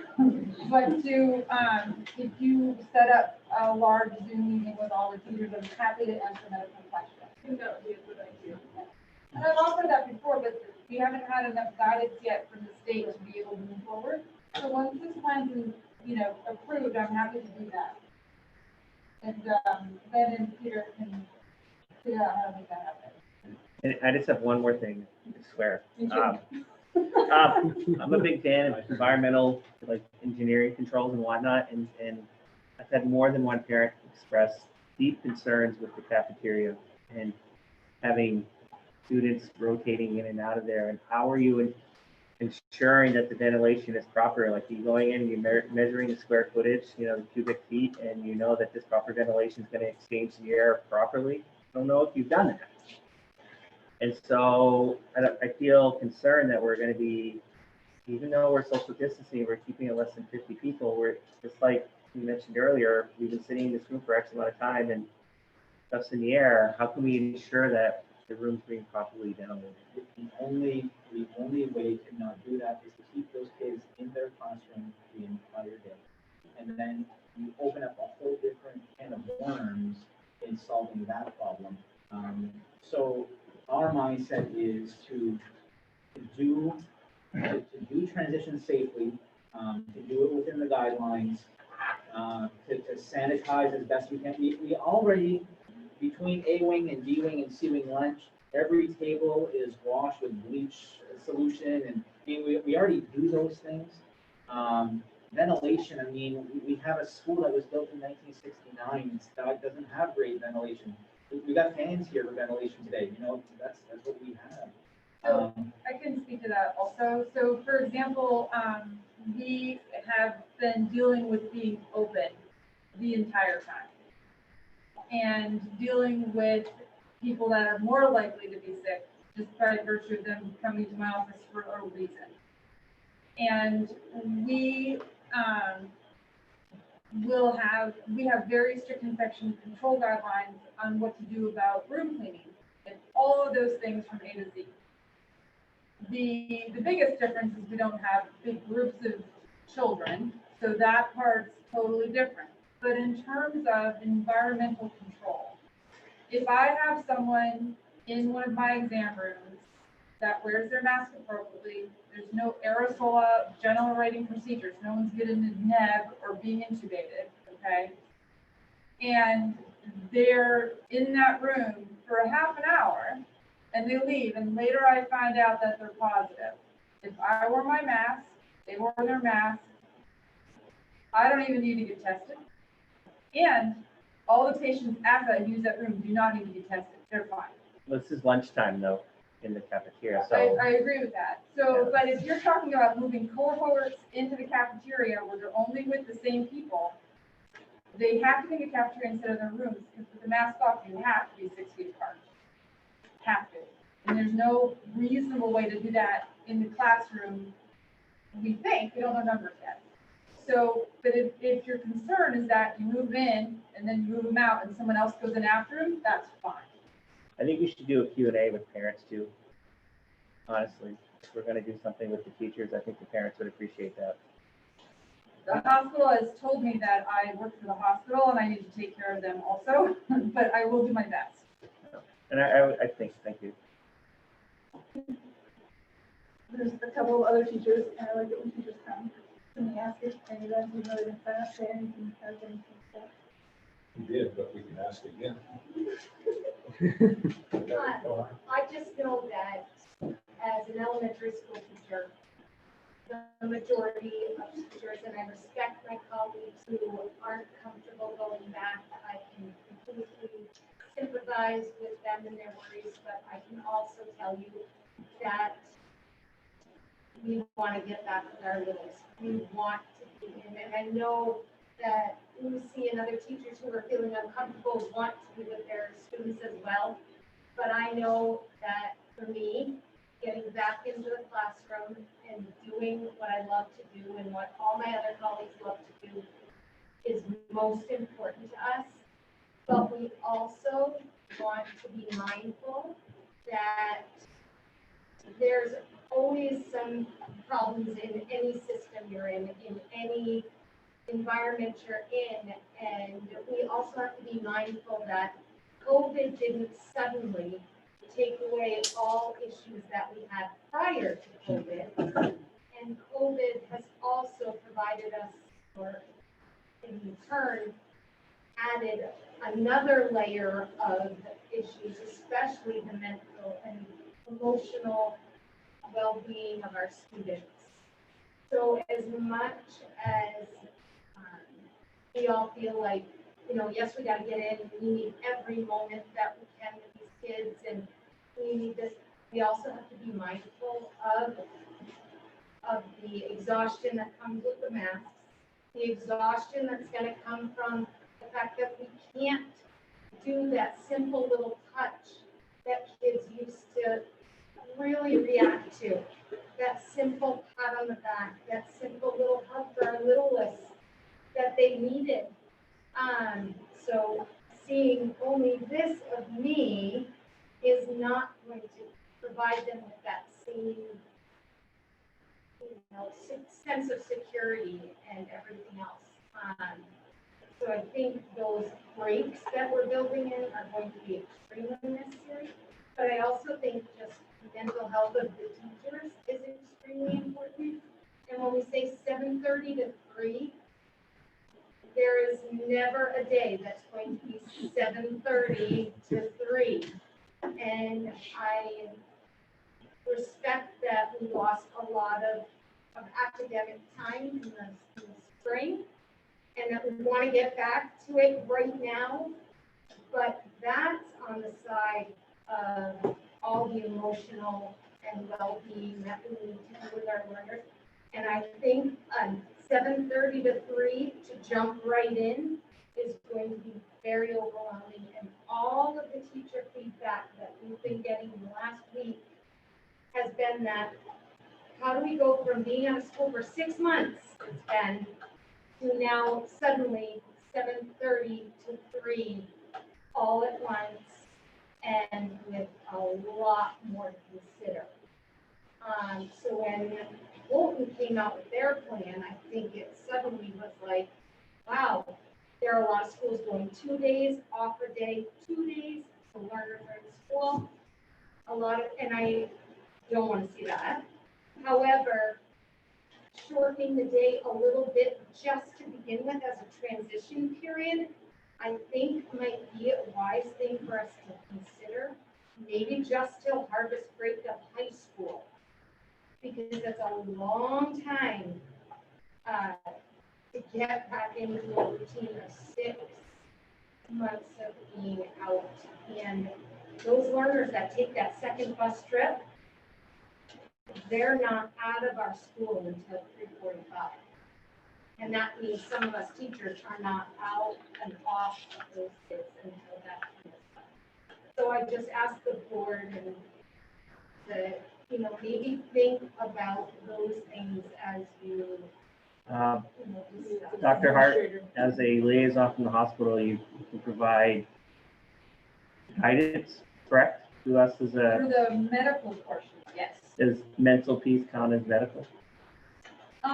It does, but I am not going to pretend to be a mental health specialist. Okay, that's important. I can pretend. Isn't that what they do anyway? So, Tell like your that being said, So, they've been talking to us about partnering to do some, I don't know. what the right Employee word is. assistance. Yeah, some Employee employee assistance assistance program.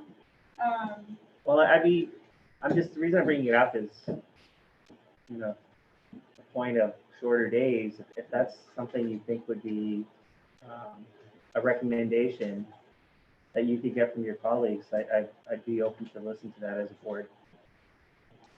I think I would rather, at this point, as we said, approve this plan with the understanding that it is malleable. With the understanding that the entire teaching use cohort is going to get to see it.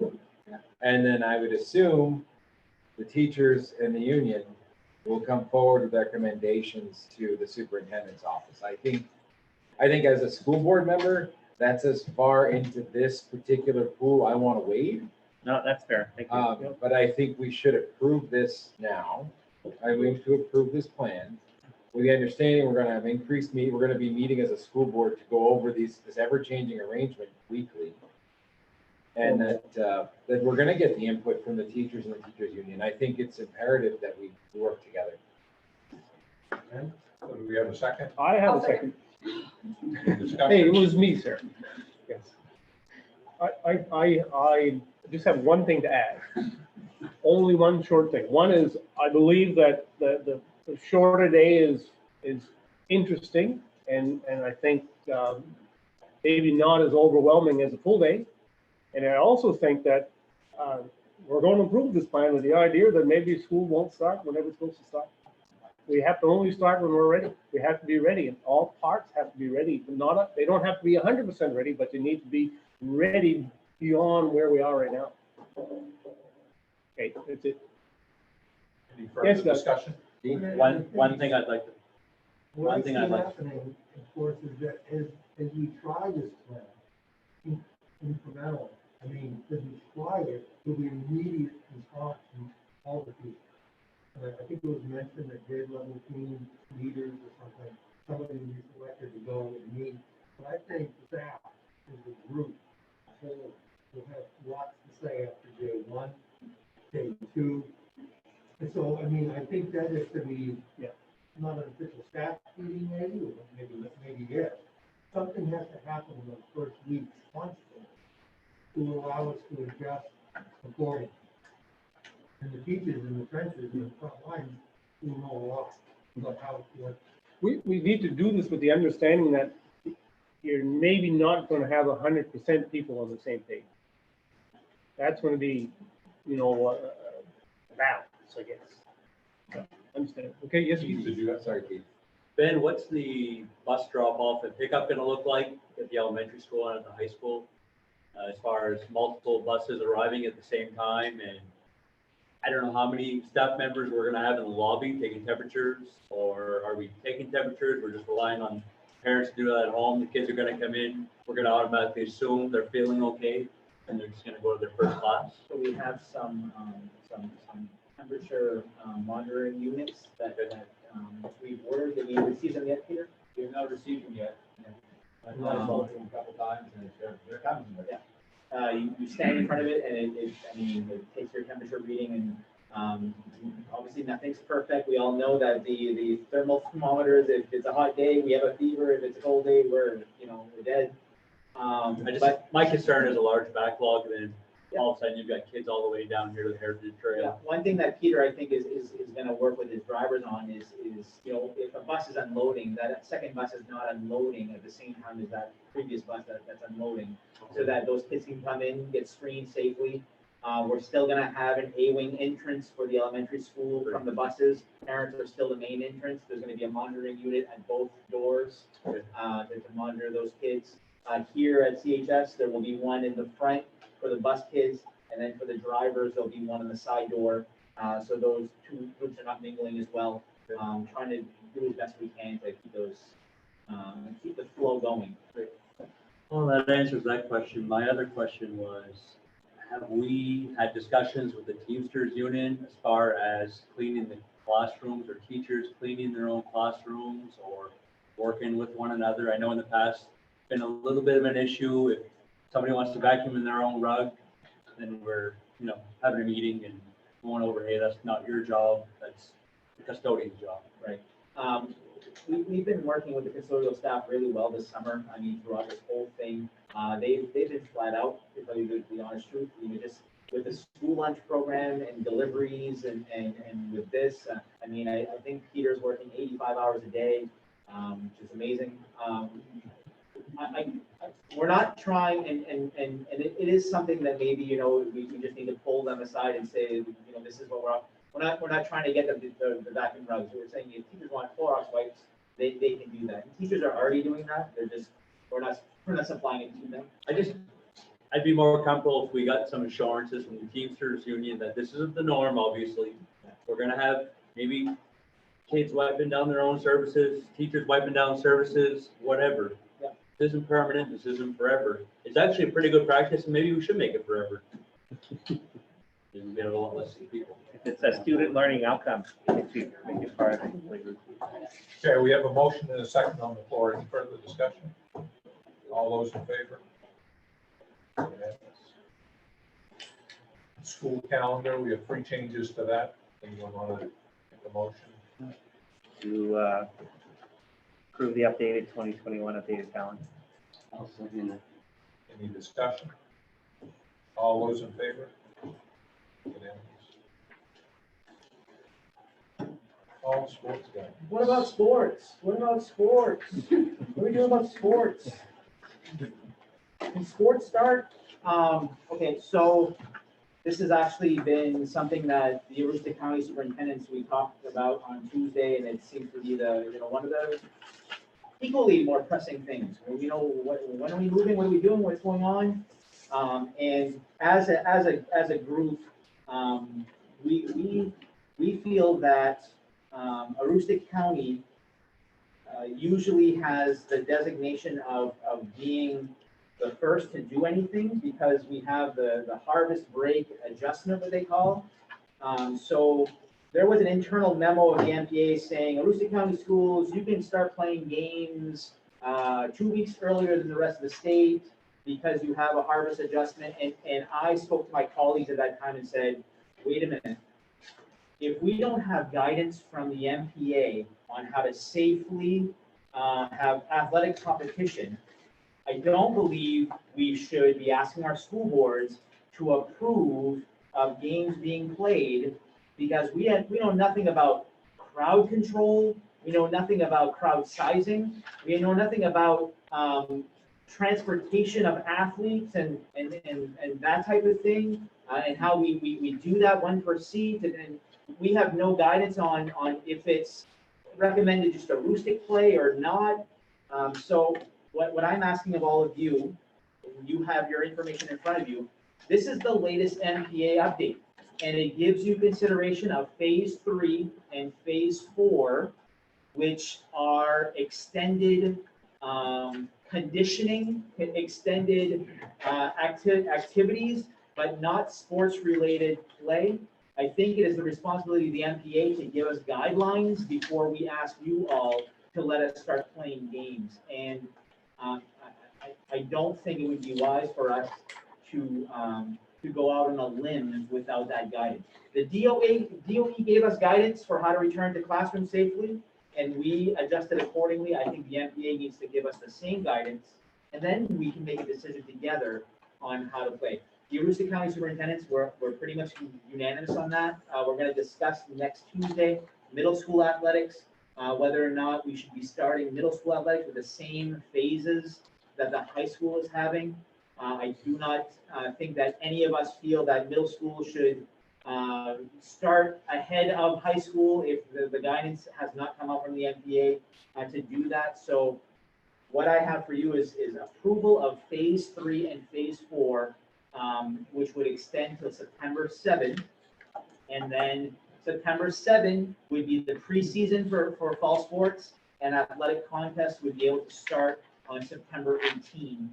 I think that if that's what the rest of the state has for guidance, I think we should follow that as well and wait for the MPA to put out some game guidance before we enter games. What's the significant difference between phase 3 and phase 4? Phase 3 is for any athletic group, so if the basketball team wants the condition, they can. Phase 4 is just fall sports. Looks like there's social distancing in phase 3, but not in phase 4. Same social distancing Same. requirements. Yep, it's the clusters, it's the groups of 10. Is there any significant difference in what they're able to do between phase 1 and phase 2, 3, and 4? It's the same thing. It's just a different number. I guess my only concern is parent feedback that, Why are we approving it? yeah, Because there is athletic, there's kids who want to do athletic things, they want to stay in shape, but we don't have guidance beyond them doing athletic things. I'm just having a hard time understanding, because if phase 2 and phase 3 and phase 4 are all basically the same thing, if we just agree to remain in phase 2, it would have the same effect as going to phase 3 or phase 4.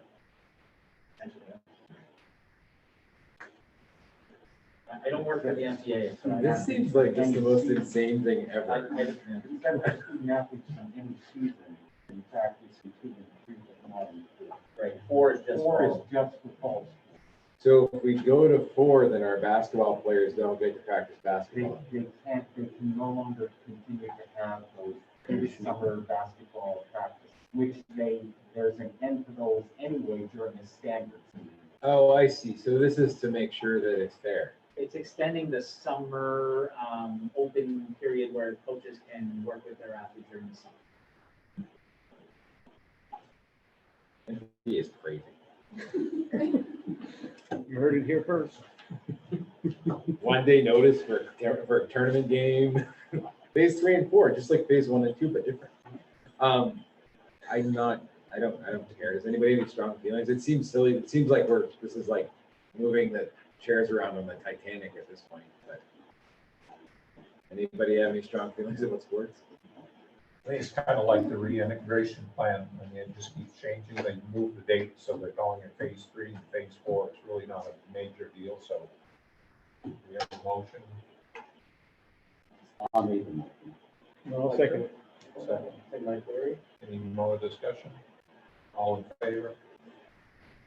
I'm going to abstain because I just don't understand. New business then. Okay. Under new business, these are all the changes to the agenda. The first one I have is a resignation from Secretary Bookkeeper Kathy Michaud. She submitted a resignation, is relocating. And so I would need a motion to approve the resignation of Kathy Michaud. Can we lump these all in, except for, we're gonna be discussing the nurse, right? Yeah, so we So if do we- the resignations together. So I have a Yes. resignation from Kathy Michaud. I have a resignation from Krista Taggett, one-on-one ed tech at FKES, and then a resignation from Paula Benito, cook's helper at CHS. So moved. second, and then for discussion, if you, go ahead, sir. I was going to ask for discussion. I guess, do you want to read the letter for Paula Benito? Tell you what, I don't even think I brought it. Okay.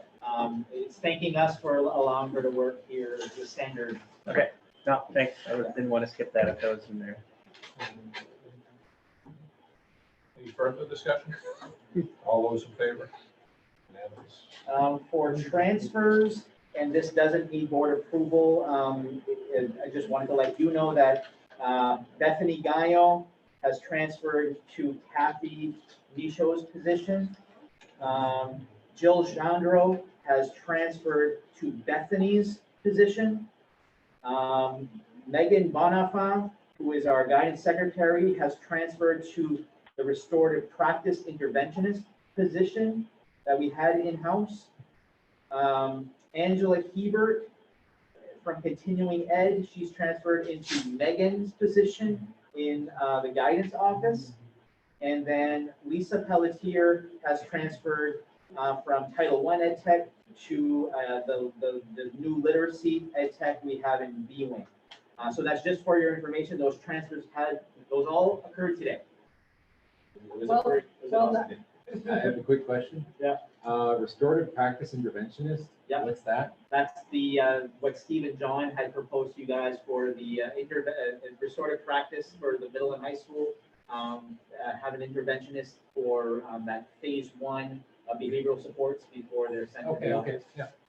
And Megan actually has a behavioral science background, so it was a perfect fit. Did she start her new position before she transferred to the new position? She only found out she got transferred today, so. For new hires, we have, two nurses that we have several nurses that were interviewed.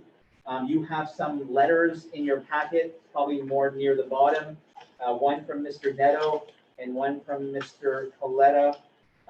The recommendation for, our nurses are Rebecca Michaud, will be one of our nurses, and then, Monique Michaud, and I believe Monique is here, will be our second nurse.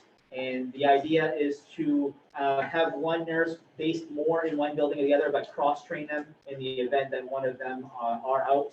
We have familiarity with both buildings. So the motion is for Rebecca and Monique Michaud for school nurses. Motion and second. Any discussion? All those in favor? Unanimous. And because of those transfers and everything, we have an opening for a Fort Kent Elementary School Secretary, that's Bill's position. A continuing ed secretary, that's Angela's position. Two ed tech one-on-ones, one of them is Carissa, the other one is Abby Levois, who transferred last month, transferred to pre-K ed tech. And then one Title I ed tech, which was Lisa's position.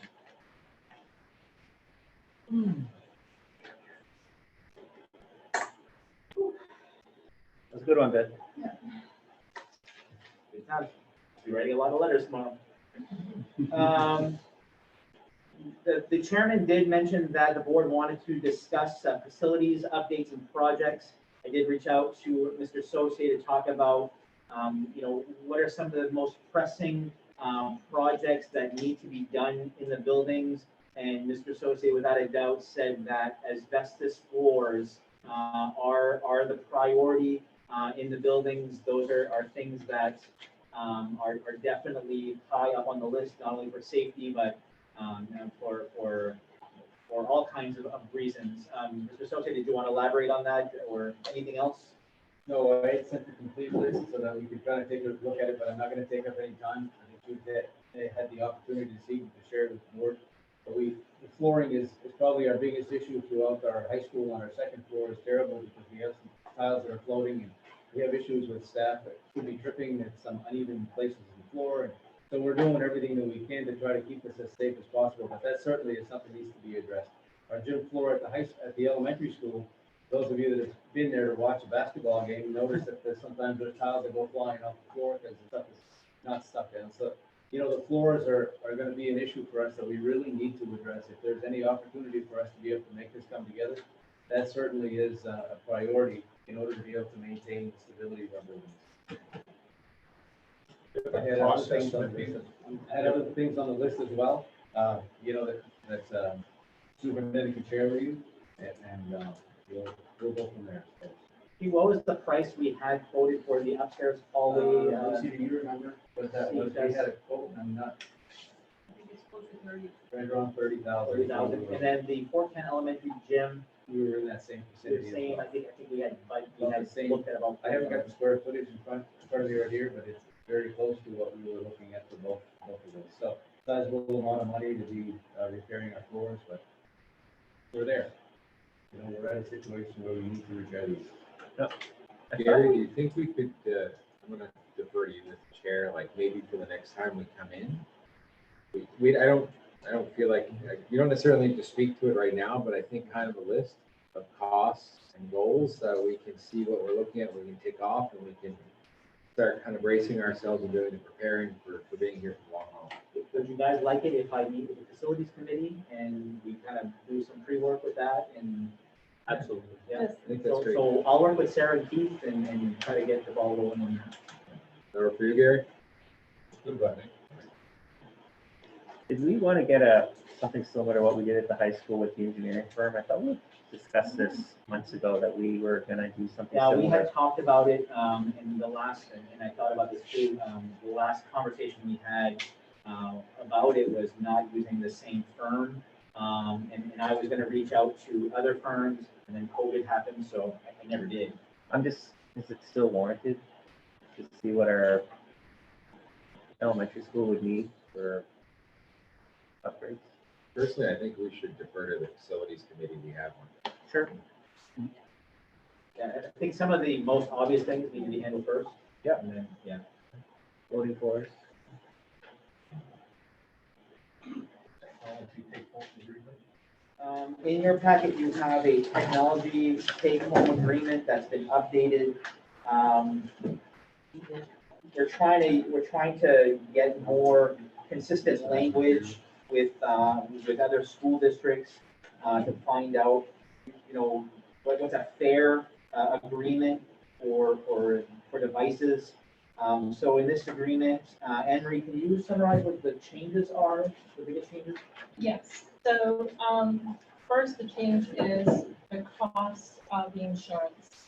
Right now, we have a flat fee of $40 per student, and with the possibility of 10th grade 4, 5, and 6 taking the devices home, we felt that if there was a family of 5, $40 per student was going to be really outrageous for the family, especially in the conditions the financial heartbreak that may occur.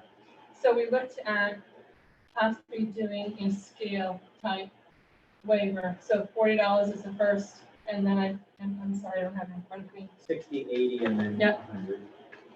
So we have $60 for 2 in the family, and then $80 for 3, and then $100 flat fee if you have 4 or more students. And that's between the 2 schools. And of course, would be willing to work with the families in regards to financial assistance.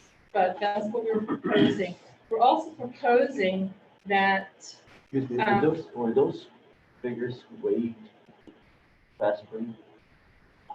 no, they already paid. They had already paid. We didn't charge the families that took them home at elementary level. Okay. Yeah, no, at the junior high school level, they had already paid for the year. So those, we didn't have to waive anything. We only waived it for the elementary level because they didn't have to pay because it was so sudden, right? So the other thing that we're proposing is starting your 7th grade year till you graduate, if you have any damages, the first offense is $100 deductible.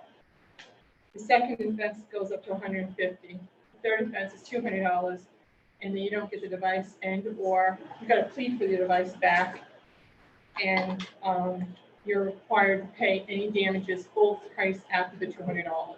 And that's for the duration of their 7 year, it's from 7th to 12th grade. Because we're seeing a lot of repeat offenders. And so we want to try to make them accountable for the damages that they occur to these devices that are given to them for school use. So those are the major changes. And this is the language that we're working with the other 2 school districts as well, 33 and Madawaska. I understand some of this. I'm never a fan of mandatory fees, so I'm not a fan of mandatory fees, so I need a lot of. You're gonna have to convince me that this is important, because you say here, this coverage will not include willful intentional damage.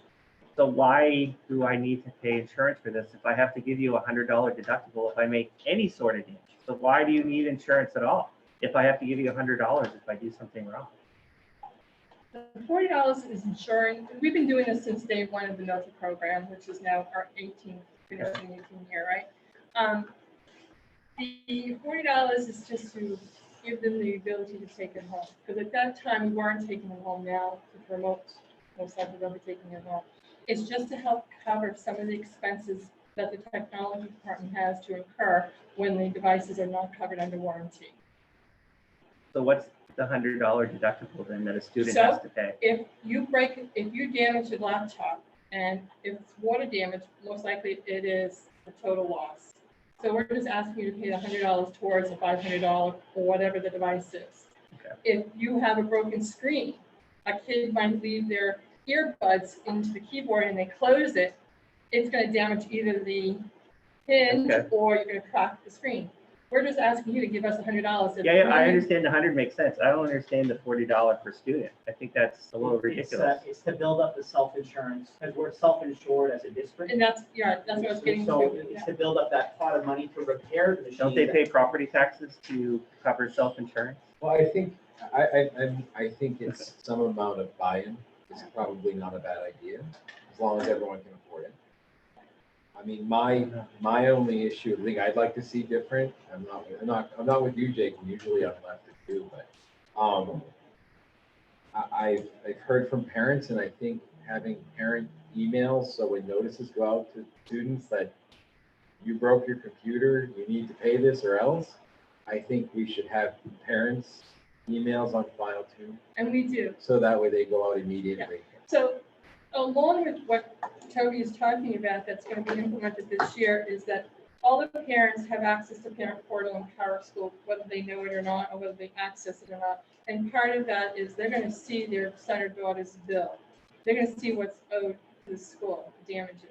And like Mrs. Sidorow said, the $40 to help build up our self-insurance, because we're asking $140 of that damaged device when that device is going to cost the technology department close to $300. So I have to pay the difference. I think that's the cost of doing business myself, because if we go to remote learning So- and you have to, one second, please. Yes. If you have to do remote learning, You've made your points. yeah, you're gonna force them to bring devices home though. So I think one of the things that we're talking about, Giselle and I had the conversation is, so maybe for a family that does not want to afford the $40, because, we do have people that are not a fan of fees for no reason. They're not getting this device, which is an $1,100 device. They might be getting a Chromebook, which is a $200 device, because it's a gamble for the district to send this without nothing in return. It's a huge gamble. And when we have 10 students that are abusing that, now we're $10,000 in the hole. So maybe using different devices for those who can't or don't want to pay versus those that do. The only reason I say that for this year is we're gonna have percentage of students have to work remotely, right? And so we're gonna force them to have to pay a fee because they have to work remotely, use a device to do their work that they have to do for the school year. I hear you, too. So I understand where you're coming that's a from. concern And that for was a me. question that was asked too. What do we do with that? Yeah. And how we It's handle like that? internet, right? You gonna pay for my internet because I have to learn remotely? Because I don't have internet, all of a sudden I have to buy internet because my son has to learn remotely? But I you're mean- choosing remotely, you don't have to. No, but if it happens where we move and you have to, so when I see these fees, I don't like them. But if the board can vote, of course, do what you wish. How much in the self-insurance? How much in the pot? You're taking in 20 to 25,000 a year. If you use $40 per 500 kids, or however many. We also use those funds to do replenishment. Okay, yeah. So those funds are also used to, like, if a student, if a student, nothing covered under warranty, we use those funds. So if your cat eats through your AC adapter cord, that's not covered under warranty, but you need the AC adapter to charge your device. So I use some of those monies to purchase that adapter, which could be up to $50. After the $100 deductible, or do you charge them $100? We charge them $50, no. We'll charge them $50, whatever the cost is. And I try to buy things in bulk so it drives the price down. So you're charging them $50 to replace something that they damaged at the same cost is. Charging $50 is what? So if they break something that's $50, you're charging them $50, correct? What it costs me to And that's, I replace think it. of it as car insurance. We don't have a choice to buy car insurance, but it's not something that we. I think though, if we go to a situation where everybody has to do remote, I think we should look to that pool and have a talk about it then. To your point, if we have to go remote, and everybody has to take a computer home. I think this fund, we may have to maybe look at some of the other COVID funds and restructure where this is going. I think, but I don't think we're there yet, Jake. No, that's okay. I'm not a fan of fees. And that's what, this year, when we sent devices home, we didn't charge anyone. The only people that got charged are the traditional students that always get charged, are 7 through 12 students with the option of taking their devices home, right from day one. Edward, how many of those devices were returned damaged this time? I can tell you that at the elementary level, we had 245 devices that went home, and we had 20 that came back damaged, and of those 20 that came back, 2 were total loss. At the high school, Okay, excuse me one second. How does that compare with a normal year? Normal year, they would be taking them home at the elementary school. that's right? correct. That's correct. And the only reason why those were damaged is because the students took the cases off the laptops while they were at home. Okay? And at the high school, I don't have the exact numbers off the top of my head, but I found that there were more damages than they would normally if they were in school with us. Wow. Because we had some students that were not allowed to take devices home because mom or dad did not want them to go home for whatever reason, that actually went home. They came back damaged. Okay, wow. Okay. Just to give you an idea, when we did our inspection here at the high school, I had, and this is where this came from, and I went to see Steve and John. I had 15,000 plus bill of damages at the high school, and I'm saying 7 to 12 only, since they went home and came back. You know, I'm okay with the, initially I wasn't okay with the second incident deductible and increasing deductible to $200. I thought maybe there's a disciplinary approach we could take there, but if we're doing remote learning, throw that out of consideration. But the last sentence is really what bothers me is if the damage is caused by wear and tear and is not the student's fault, they would pay the regular price of $100. Now, we all know these chargers and cords over time, over the years, you wrap them up, put them in your case, whatever, after a while, plastic dry rots, cracks, wire insulation gets exposed, you know, remember that? So I really don't see where, you know, how are you gonna judge that it was normal wear and tear, not you? So I don't judge. So the process is to call Apple or whoever our that person, the manufacturer that's going to be repairing it. By all means, I try to do everything in my power to avoid the student having to pay anything or parent paying anything. Sure. So I try to make sure and get the manufacturer to cover it as much as possible. Correct me if I'm wrong, Emery, the most common damage is water damage. Oh, yes, and that's, I had that on my note here, that if we're talking that the kids have to bring water bottles in, I've had at the elementary level, and even here, kids with that water bottle spillage, and it's a total loss. It is a total loss to a laptop with water damage, because the logic board has to be I replaced. mean, that's outside of normal wear and tear, but Yes. just, you know, that's, I'm referring to wear and tear. With the student. I don't being want our students being charged for a 5-year-old MacBook that is just, he's fought Oh, 4 right. kids before him, pounding away Totally at the keys, understood. and all of a sudden, mom and dad, the keys are just popping off the keyboard. I mean, chances are it's not gonna happen, right? But things do happen. It has happened, and we have not charged students for replacement of the keyboards, no. Very good. So I don't think that last sentence really needs to be there. I don't know. I do see all of the repairs that that go to, and if I see a bill that comes in that I feel that the student should not have to pay, I have that conversation with admin, you know? But, and that's where the self-insurance helps out, because I have to figure out where I'm gonna get the money to replace that device or fix that device. So you don't make money with our Oh, laptops? goodness, no. Okay. No, I do not make money. That's not the purpose of this, is to make money. It's just to cover the technology that the students are using. So you're thinking you'd like to remove the normal wear and tear one? Keith? I definitely, I mean, there's a bunch of parents around this table. I don't know how you feel about getting a form like this at home, but when I see that my child might incur a bill for something that wasn't his fault, I have an issue with that. I'd make a motion to approve this with deleting that line. Second. Any further discussion? If we have to go to all remote learning, I'd like to revisit it. All those in favor? Unanimous. School lunch prices. school lunch prices. Every year we do the price equity tool to find out if we need to adjust school lunch prices. This year, we only have one adjustment that's necessary. Our elementary regular lunch was $2.35 last year. It needs to be adjusted to $2.50 per that price equity recommendation.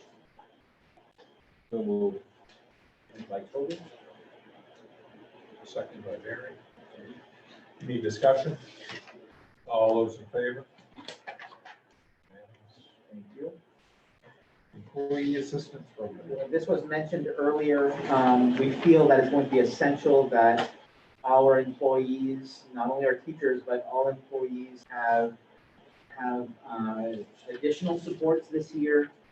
And although we have school-based employees that we typically have relied on from time to time as employees, our school-based service providers are going to be maxed out this year.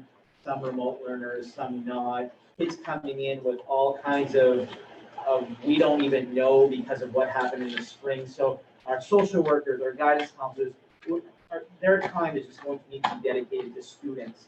So in the conversations with our health advisory, we felt that an employee assistance program, which a lot of companies do offer to their employees, is something that would be a real benefit for our employees, where they could access services through in this idea here would be Northern Maine Medical Center, access services through them, and then have X amount of visits that they're allowed per year.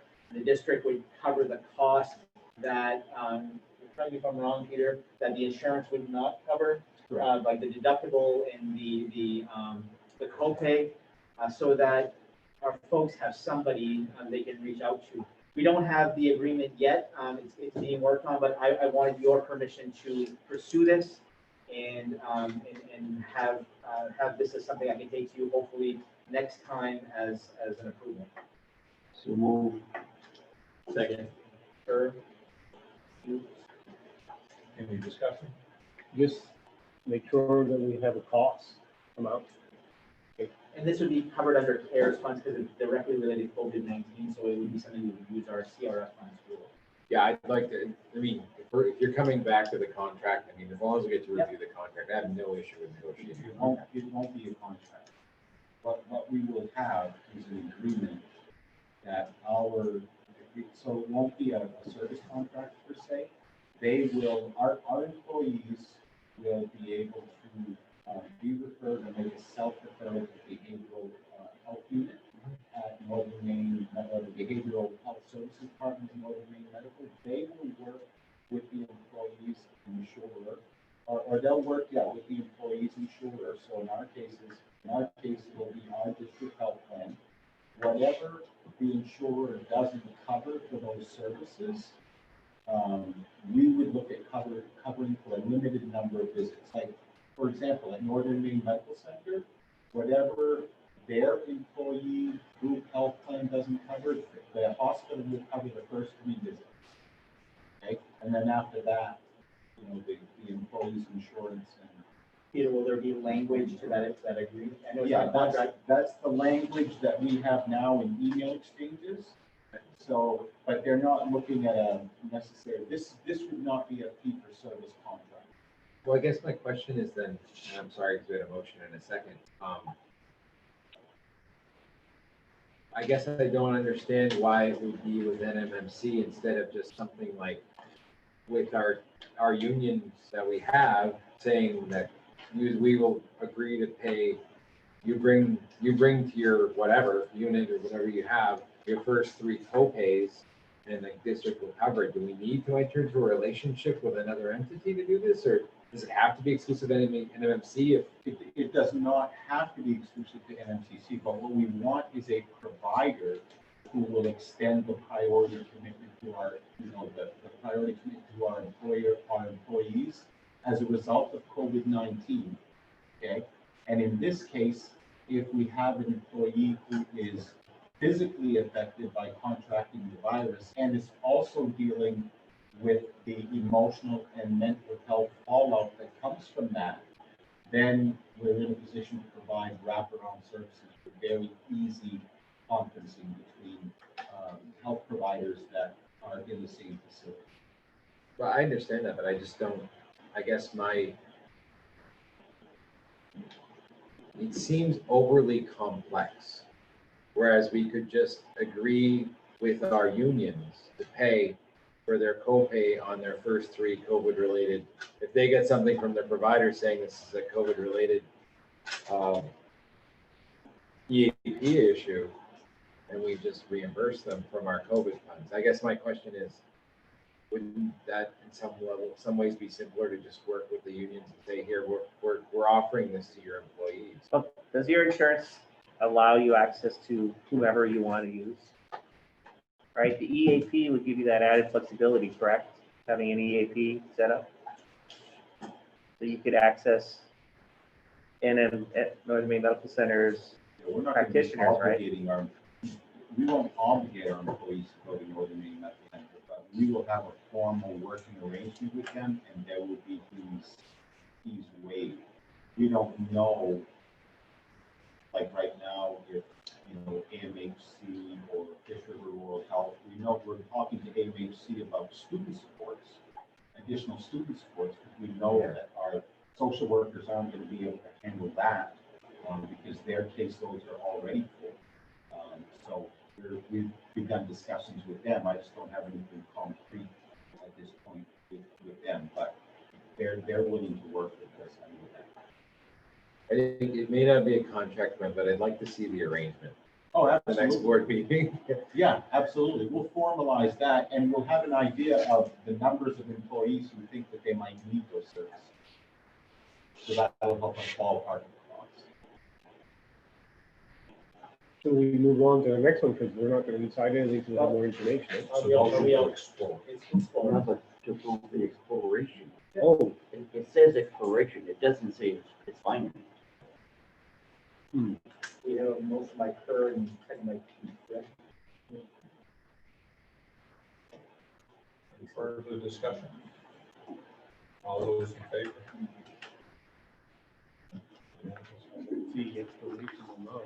When I shared this with you, I labeled this item district floating substitutes.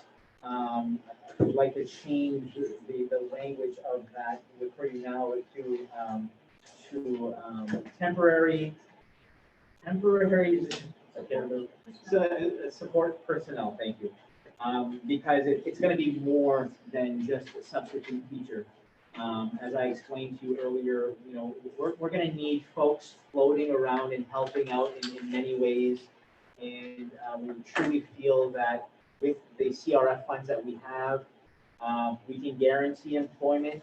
I would ask our substitutes first because they're familiar with our schools and they're familiar with our students. I would be asking them first, but to consider employment at least till the end of this calendar year. That's why it's called temporary. And then we can look if it's something that needs to continue beyond that, we can look at it. I also had Sharon look into carry forward funds in title money, which we have a lot of because we didn't expend everything last year beyond March. And this year's title funds, we're not going to be doing a whole lot of traveling for PD. We know that. So Sharon was able to actually secure another position with title funds. So in addition to CRF funds, we can fund a position in title funds. And I think the ask for you all is to allow us to have 3, definitely 1 for each building, but then a second one, an additional one that can assist where the needs are most on any given day. And for this position, we would offer the same wages we offer our substitute teachers, so if they qualify for the $90, $95, or $100 rate based on where they fall. That would be their pay. We would not offer health insurance because we don't get to our substitute teachers. But for this position, we would offer some personal leave, and I think we had discussed 1 personal leave because it's half the year, and then some sick days as well because we're asking them to be on on the job every day as that temporary support person. So we'll- I think it's an awesome idea. Thank you. And I would like to give you additional flexibility. I mean, I don't want you to come back to us in a month and say, we need another one. I mean, you want to say 4 and then, I'm just curious. I don't want this year to be something that I wish we had another meeting person. next I have a feeling I'm gonna be coming back every time saying we need more, just because I think we might need more custodians. I don't know how many students are coming yet, so I don't want to make that leap yet. I definitely know that we're gonna need some support personnel like this, to manage it. So, yeah, if you guys wanna approve 2 for each building, that would be. I say we start with Ben and we leave. Okay, no, I'll Come back leave again. then. I want to make sure you have the flexibility you Do need. you have a for these. second? Second, yeah. Any further discussion? All those in favor? Unanimous. Next meeting date. When do we want to meet next? I was gonna propose the 17th, that was original, but if you guys want to meet next week, definitely can do that as well. The only, Do we have any survey results since we show it? if we're later in the week, we might have some good survey data. If you don't mind waiting till Monday, the 17th, that's, I mean, it's a couple days over a week. I'm not here that week. About the Thursday. Thursday, the Next week. 13th. 13. Great. I think it's important that we meet more often just so that we can keep people informed. Thursday, the 13th. Would I be interested to hear about what, like, if the teachers come back and say, we have all sorts of stuff we need to talk about? Yep. I don't want to wait till the day class starts. So I'm thinking just a couple agenda items Yeah, specific that's to right. the plan. Half an hour right? meetings. I don't think we should meet about any, like, on these, like, new Yes. weekly meetings. I think we should try to limit it as much as possible Yep. to COVID. It's specific to the plan, right? Yes. Yep. Okay, unless there's an emergency thing I'll talk to Gary about, then, we'll add those type of things, but. Okay, 13th and 6 o'clock, still good? Sure. I'll make sure you guys get a calendar invite. No, not 8. Declaration and computation of votes. Somebody out there have a script to read?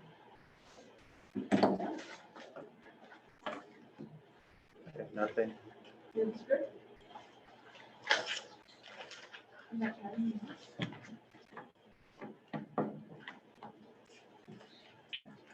What was your date? Is that today's date or the July 27th date? Lucy? The computation and declaration of votes dated July 27 and attached here to be approved. Further voted that the computation and declaration of votes be entered upon the records of the main school administrative district number 27. Further voted that a certified copy of the computation and declaration of votes be sent to each municipal clerks within the district. Okay. Discussion? All those in favor? Unanimous. And we need signatures on those, right?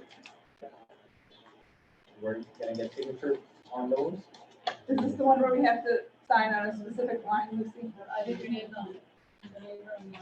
And there's only one copy, so you don't have to sign anything. There's no means.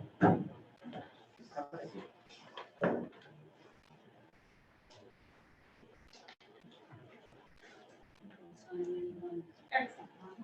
I'm signing number 1. You sign mine.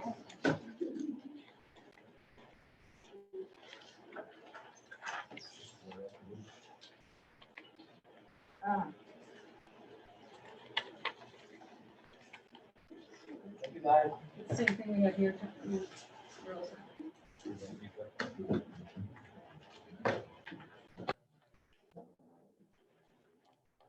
Matter what line it's on.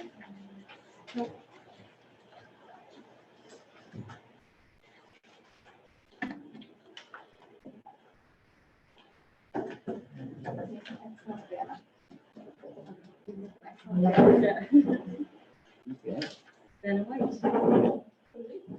old enough to remember that. So, Can we use your pen? She's still on. You She ran the show the other day. advocating that our our students and staff make a promise. Oh. Okay, so that's something Mr. Doucette worked on Very awesome. as a, you know, a sign of good faith or, you know, adhering to what we're asking them to do. The line's already taken. Very. Top, top. Lucy, is this an additional one? I don't think we need that one. We don't need this. We already signed it.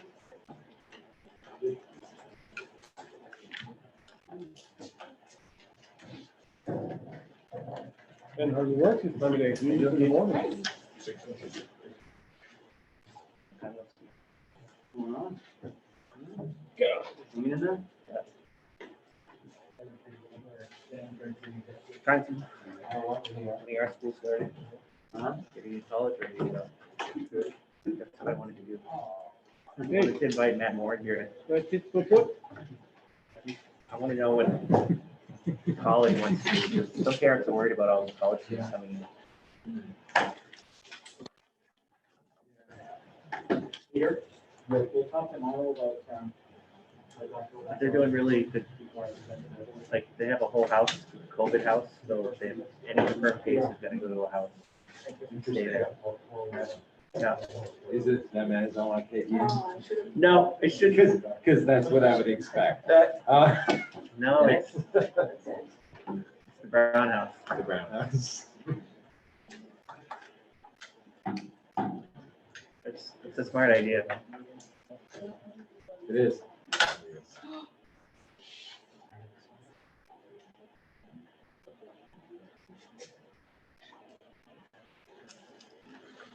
Gary, do you need a motion? For executive session? Yes? Motion to go into executive session? Second? All those in favor?